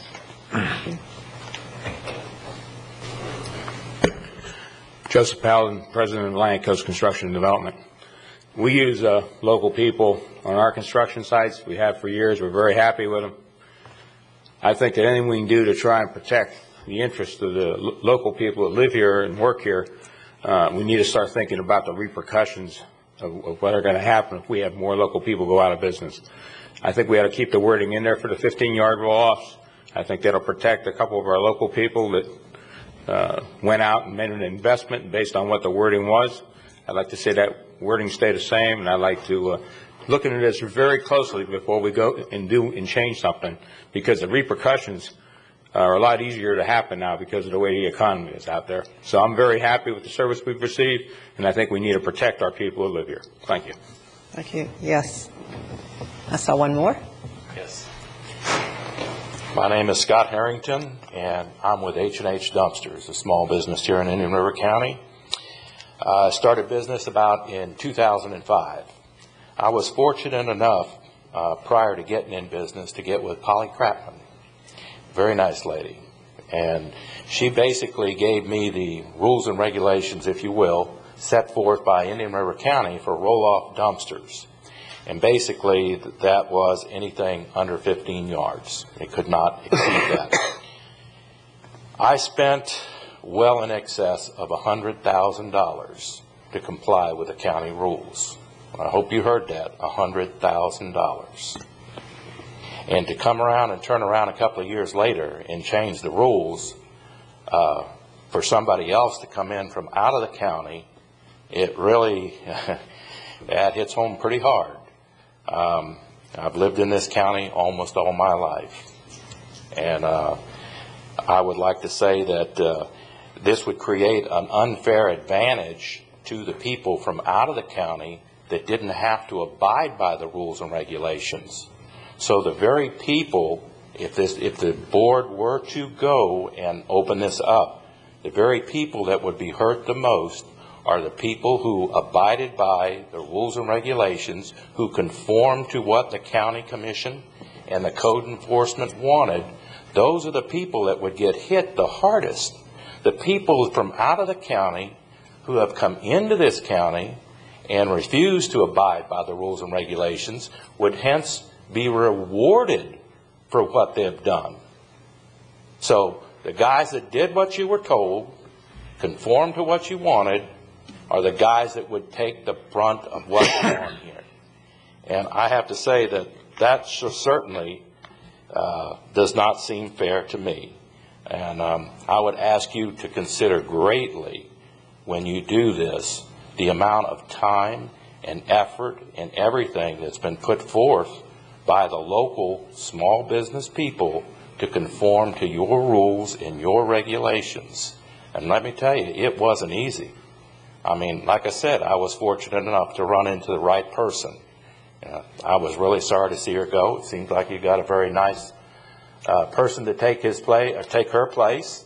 But I would, again, I can't say it enough. Boy, I've really waded into the water on this, and I'd sure hate to see somebody throw me about 100-pound weight while I'm struggling. And in this county right now, with the small business roll-offs, you got people that are struggling hard. And nobody can help what happened with the economy, with the housing. We're all trying to do the best we can with what's out there. But let me tell you, this is really this would almost be a death blow to the businesses that are in Indian River County. It would be pretty good for the businesses that aren't in Indian River County. So thank you very much. I'd be more than glad to answer any questions if anybody has any. Thank you. This commission, of all commissions, always tries to be fair. And we do appreciate our hardworking local people for sure. And so I appreciate you taking your time away from your business to come and talk to us today and sitting through the whole meeting. Commissioner Wheeler? Yeah, I just wonder, why are we talking about, from what I'm hearing, why are we talking about going from 15 to 20-yard dumpsters? Because what that would do is it would increase the revenue for the franchisees perhaps and make it to where they can give us a lower rate. That's where that dialogue came from. But I also agree. I mean, it's hard to change the rules on small business. We didn't say we weren't going to change it. What happened, I brought it up, we had been approached about 20-yard, and like I brought up the minority. I didn't say we were going to, just saying things that staff had been approached. And we definitely, don't want to hurt local businesses. Right. That's true. I just had mentioned that's how it came up, that we've been approached to look at that, and as well as minority. Now, we put this out here because well, one thing is, like we said, if we handled our recycling different, also costs. There is a downside to it, obviously. We have we've got a contract until 2009. We could see if our bids came in lower, or we want to keep the existing contract. There's all kinds of options. I will say it's very labor intensive for staff, so if the board is not interested, please let us know, because we don't want to just spin our wheels too. Yeah, so yes. Well, we've got three things here that I think we have the opportunity to look at, and one of them is that we obviously can put it out to bid. And we can put it out to bid to protect Mr. Dela Cruz or those people that are in the small roll-offs, like you, Mr. Harrington. Thank you. And that would certainly be something that I'd be interested in doing, is putting that level of protection in there. Now, is there any downside, though, of putting it out to bid, getting a price, and then having the luxury of waiting until September of 2009 if we don't like that, in addition to still going back into renegotiating with the two carriers that we have? I mean, I don't see a downside to this about going out to bid. I just got to make sure that legal's got to, I think, the contract, as long as it doesn't void the contract or anything like that. Right, and we'd have to have that. I assume we have that answer before it's one of our decisions today. We know that answer, I'm assuming. Right. Question's never been asked before today. Well, what is the answer? I have no idea. We'd have to look at the franchise agreements. Oh. I think Marion drafted the franchise agreement. She might be able to give some. Well, kind of. That's kind of important for us to know. Yeah. Yes. Kind of hard to make a decision. Yes, the franchise is essentially a privilege. The agreement would allow us to either early negotiate or early go out to bid, because the franchise holders effectively have no remedy, because we do have the ability to terminate the agreement. It is somewhat anomalous to say to your franchise holders, okay, we think you're doing a good job, we think we can get a better price, put it out to bid, and have the bid say, well, we're not terminating our franchise agreements, because it seems as a practical matter, you may not know whether you're getting a real bona fide bid from everyone else, because then it's almost like we're playing everybody against each other. But to answer your question, yes, the franchise agreement could be terminated early. I'm not wanting to terminate it early. I want to know if we violate the franchise agreement if we put it out to bid. I don't believe we do, Commissioner, Okay. because it's Right. a privilege. Okay. I guess the second part of that is, let's say the bids came in higher, we could keep the current franchise in place that we have through 2009. Can we do that? Yes. Okay. If the other side doesn't walk away. It doesn't seem that there's any upside for our two franchise holders to walk away. Right. Okay. What if we, well, I don't know. To me, when we all started this, and we didn't have all the information we've got now, option one seemed like a good idea, to find out what we could do and get the best price and what's best for the community, and I kind of felt that's where staff was headed, but now I'm not so sure, and I'd just like to get the best deal, and I think if we can go to bid, and if the prices are not there, we have the option to wait until September of '09 to find out what we have to do. And we've got a third option in addition to that. To go back and renegotiate to address the concerns that Mr. Rigby said, that all the small guys said. I mean, we've got every option in front of us, and we're not really shutting any of them down right now unless we choose something really other than option A. Except all of the inordinate staff time that's going to be taken into consideration. I believe it's costly. No, and we're not complaining. That's fixed overhead. We're here. I don't want anyone to think that we're complaining about work. We'll do the work if you want us to. I think the other thing that I just wanted a direction. I think the other thing we've heard today is that there's been several other municipalities or counties that have recently put this out to bid. So I think very minimal staff time, we can contact those counties and get what a current feel for what the current bid process is. Commissioner Davis, I think the downside is if we're sitting at a poker table here and we put this out for bid and all the bids come in higher than we want, we've now set the bar where the negotiations will we'll just come in 10 cents cheaper than the highest bid they rejected. And I think now we can negotiate it more from a position of strength.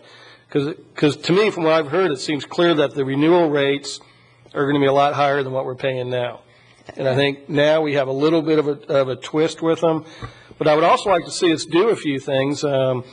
In the negotiations, we incorporate the single stream recycling. I want us to incorporate commercial recycling. And I think we can maybe negotiate adding an additional territory or two. We've talked about the enterprise zone as maybe being a new franchise territory that could be opened up to minority use, things like that. So I think we're in a position to negotiate from strength now. If we put it out for bid, then everybody knows where the bar is. And I think this has been a wonderful education for everybody sitting here, including us. And I like to see faces and names together, and we don't always see that. I don't think that we want to put any undue pressure on local economy. I think we've all heard that everyone's doing a good job, and that's what we like to hear is a good job. But we also have tasked our county manager to look at every avenue to see how we're going to save money. I echo what you say, Commissioner O'Brien, And I think that we need to give an opportunity when an opportunity is available. And this community has always done that in our history. So if you want to readjust your motion, or what would you like to do? Yeah, I got a question. So what do we pay annually? I saw it on my trim notice here recently. What is our annual household fee for landfill? $72. Yes, roughly $72 per household. It's Okay. 1.6 tons. Right. At 40 something a ton, I 46, 74. I asked that because I did not want to leave people with the impression that we're actually paying considerably more than what Waste Pro said.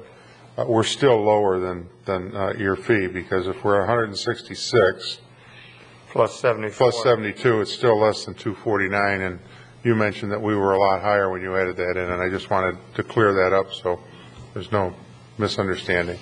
And we have one last speaker, it looks like. Oh, Good morning, or afternoon now. Pretty close. My name is Charlie Wilson. I live at 1936 19th Avenue. I just want to say that I believe in the bidding process. I represent a group of businesses that are forming together to try, that want to do more business with Indian River County to help us bring business locally to local employers. And I don't know if this is the best bid to go out to bid or not, but I want to thank Mr. Baird for bringing it forward, because I know in the next year or so we're going to be looking at a lot of contracts that the county has had for a long time, and I think we should look at these contracts very carefully, because I think there are some major savings that we can do through the bid process. I also encourage you, I thank you all for what you've said about protective language for people who are in business and who have made investments in Indian River County, and I think working together we should concentrate on keeping some of those people employed and still giving opportunities to new businesses, growing businesses, and minority businesses. Thank you. Thank you. No, I guess one more last one. I apologize. In unincorporated St. Lucie County, our charges are $156 for the year. That includes disposal, everything. I read two. That's the city of Port St. Lucie, which is a completely different contract, which we have to bill individually, which I understand Indian River is as well, but it's a completely different contract than is here. Encompasses a couple of different things that the Indian River contract doesn't. I was comparing unincorporated St. Lucie County to unincorporated Indian River, and it's roughly about $60. I thought that said unincorporated, 246. Did I misread that? I read it quickly. Unincorporated is 170. 170 is I thought that was change. municipality. Yes. Okay. 170.88. 170.88. Okay. Thank you. 156. It is inclusive of disposal. Okay. Just one. Yes. And their rates are I believe that's subsidized. mandatory, correct? It's mandatory, sir? Jason, It's not subscription? Mandatory. And mandatory, of course, you should pay less, because everybody on the street's paying. But in our town, only so many few people on each street are paying. Also, from what I hear, they charge a lot less than what we charge, and they subsidize that out of tax revenue. So. I'd like to point out the residential house pays $70.46 is the exact number in Indian. Bob? Bob Johnson, Carlwyn Subdivision. The clerk. I hope this almost sounds like another Mr. Gary Pinto process, and I hope we're not going down that same process that Mr. Pinto did a decade ago. So thank you very much. What was that? What did he do? And I think it was Terry, wasn't it? Yeah. Or Gary? Sure. Mr. Johnson. Gary's a that one. Well, I can't make a motion. We have a motion on the floor, and if you want to modify that motion or rethink it, or yes. Quickly, three things actually, real quick. I didn't understand what Mr. Johnson was speaking of, and secondly, what Commissioner O'Brien said, I agree with 100%. And I think if we open up another zone like the enterprise zone, then maybe we can incorporate the wording that Audrey wanted to bring forth as shall, and try and get a minority or a small local business to work with the enterprise zone. And third, The main thing is I'd like to see the wording under 15 yards on the dumpster, because if the local people put the investment in our community and the local business people that did that, I'd like to protect that with that wording. So that's something I'd like to see incorporated in your motion. Thank you, Mr. Paladin. And that most certainly is an option. I sit on the enterprise zone and have encouraged the Rigbys to come forward and bring a presentation to the enterprise zone. And most certainly I anticipate that presentation in short order. And I'd like to add just real quick to that I'm not in favor of mandatory pickup.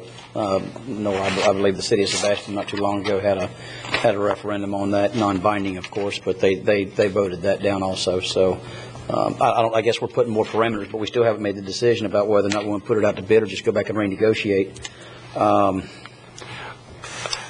Maybe we could do an RFQ, request for qualifications, and sit down with everyone and negotiate, see if we can't get better. That's another way of doing it. What's the difference between an That might even be better. RFQ versus a bid? Well, one's a total bid where it's low bidder. This, you go through their qualifications, you rank them, you sit down with them, and you can negotiate too based on the fee. That would be another one. You pre-qualify. You like those better than the options in front of them? I mean, all the options are there. I know that. I'm looking for when we said bid, we used it generically. You'd have a little more latitude too with an RFQ. What do you think, Eric? Eric's going to be handling it, so let me. Okay. Does that eliminate the possibility of negotiation on our end? Again, Eric Olson, I would recommend, based on what I'm hearing here, if you had to make a choice, my recommendation would be, and this is just sort of an interpretation as what a negotiation process.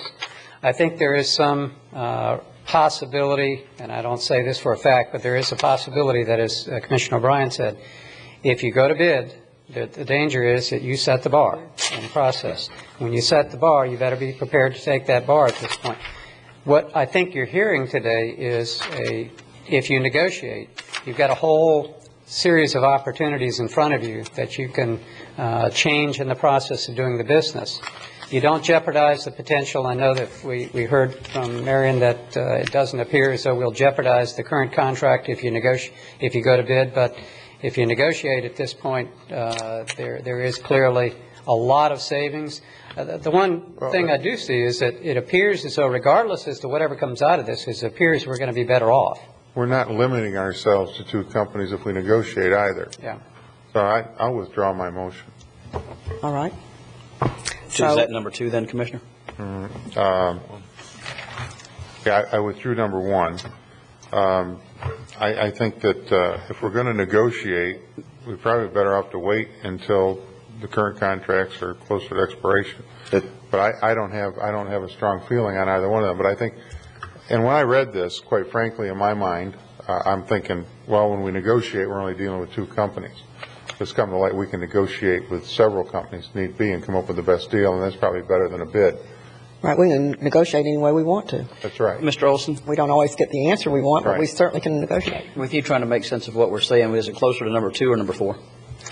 I would point at number 2. That's what I thought. Yeah. Okay, that'll be my motion. And the reason I say that is because we talked about the recycling opportunities and this sort of thing. I think we want I'll to try to second move that in motion. And if we could emphasize a little stronger to open it up to opportunities, Yes. that would be, I think, And of course, what we 15 yards. really do in this community. Will be reflective of us. And I'm ready for the question. Madam Chair. Yeah. I still share concerns about doing this prematurely. And that if we were to negotiate, and we're not constrained to the existing companies now, then why would we want to begin the negotiations at this present time when we have an uncertain environment, an uncertain economic climate, good service at this point, and a challenge that might be brought on even if we call it negotiation as opposed to bidding. There will still be that element of uncertainty and challenge between the companies that may not be in the best interest of the citizens of Indian River County. I think if I understand, and what you're saying, Commissioner, and also what Eric is saying, we go to negotiations. It's on the table, and it's a two-way conversation back and forth, come up with the best deal for the county, going out and talking with different companies. If we go to bid, we have to put out a standard of what we want them to meet and what we're looking for in the bid. And it's a little more final. They can come in and meet those standards. We're in negotiations. We can work one against the other and negotiate. I'd much rather negotiate than just set and say, this is what I want, A, B, C, and D, and then we have to meet that, and they have to meet that, and then there's no negotiation. They just come in and meet what our bid. And you're holding the cards because clearly, ultimately you want to save money. I mean, that's the whole point of this. And have good service. We're not going to go into this thing to spend more money. Joe's point was right on track.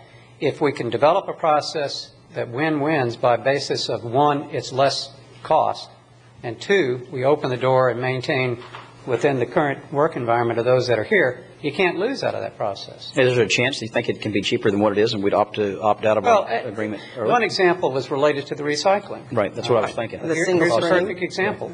We know that there are some possibilities of economies of scale associated with greater amounts of recycling, more money coming in. So there is indeed a possibility associated with that. I think we have already heard that as an option. Okay. I'm ready for the question, Madam Chair. Is everybody ready? Yes, ma'am. Okay. And just to clarify, it's the motion was recommendation number 2, is that correct? Mm-hmm. Okay. And who seconded that? I did. Okay. All those in favor? Aye. Opposed? Passes 5-0. Oh, that was lengthy. Now, we are late, but if we can quickly get through this, I think we can. And I'm on number 4, on 14. Is that right? 14B3. 3. Amendment number 1 to work order number 8, Camp Dressler and McKee, Inc., for additional engineering services related to the 2007 annual financial assistant report. Memorandum dated January 1408, pages 382 to 388. I move to approve A and B. We have a second? Second it with one comment, please. Yes. Can we send a bill to DEP for this additional cost? Because apparently this is coming back to us because they revised the format. And again, it's just the state adding cost to what we do. And I think we just ought to send them a bill for this. They won't pay it, but I think we ought to symbolically send them the bill for this increase. And then we can lean the state. Yeah. Yeah. You want to deliver that bill? I'll be glad to. I'll be in Tallahassee next 3 weeks. If we get Wesley to run for state rep, we could solve this problem. No, we need him here. Yes, sorry. Ron Schmidt, the Solid Waste Disposal District. Commissioner O'Brien, there's been some change in management on DEP, and so I think what's happening is that the different management team there is looking at these reports in a different way and requesting more information. In fact, after this got submitted, they've come back with 2 pages of more questions. The cost that's for your approval today, I've contacted Camp Dresser and McKee, and they are going to be able to address those comments without any additional cost. And I understand that, much. I just think they could say, well, next year when you do your report, this is what we want, instead of after we've submitted a report based on their standards, and now they kick it back and say, well, we want more, and it's going to cost us another $7,000. That's all. Right. Anyway, I'm You okay? Yeah. Okay, all those in favor? Aye. Opposed? Passes 5-0. Work order number 10 to Camp Dressler and McGee, Inc., for engineering services with the 2008 annual financial reports and general technical assistance. Have a motion. Move to approve. Second. All those, any discussion? All those in favor? Aye. Opposed? Passes 5-0. Environmental Control Board approval of minutes meeting October the 16th, 07. Motion approved. All those in favor? Aye. Passes 5-0. Thank you. Release of lien filed in Environmental Control Hearing Board, case number 356-02. Move to approve. Second. Any discussion? All those in favor? Aye. Passes 5-0. And our meeting is adjourned. Thank you very much.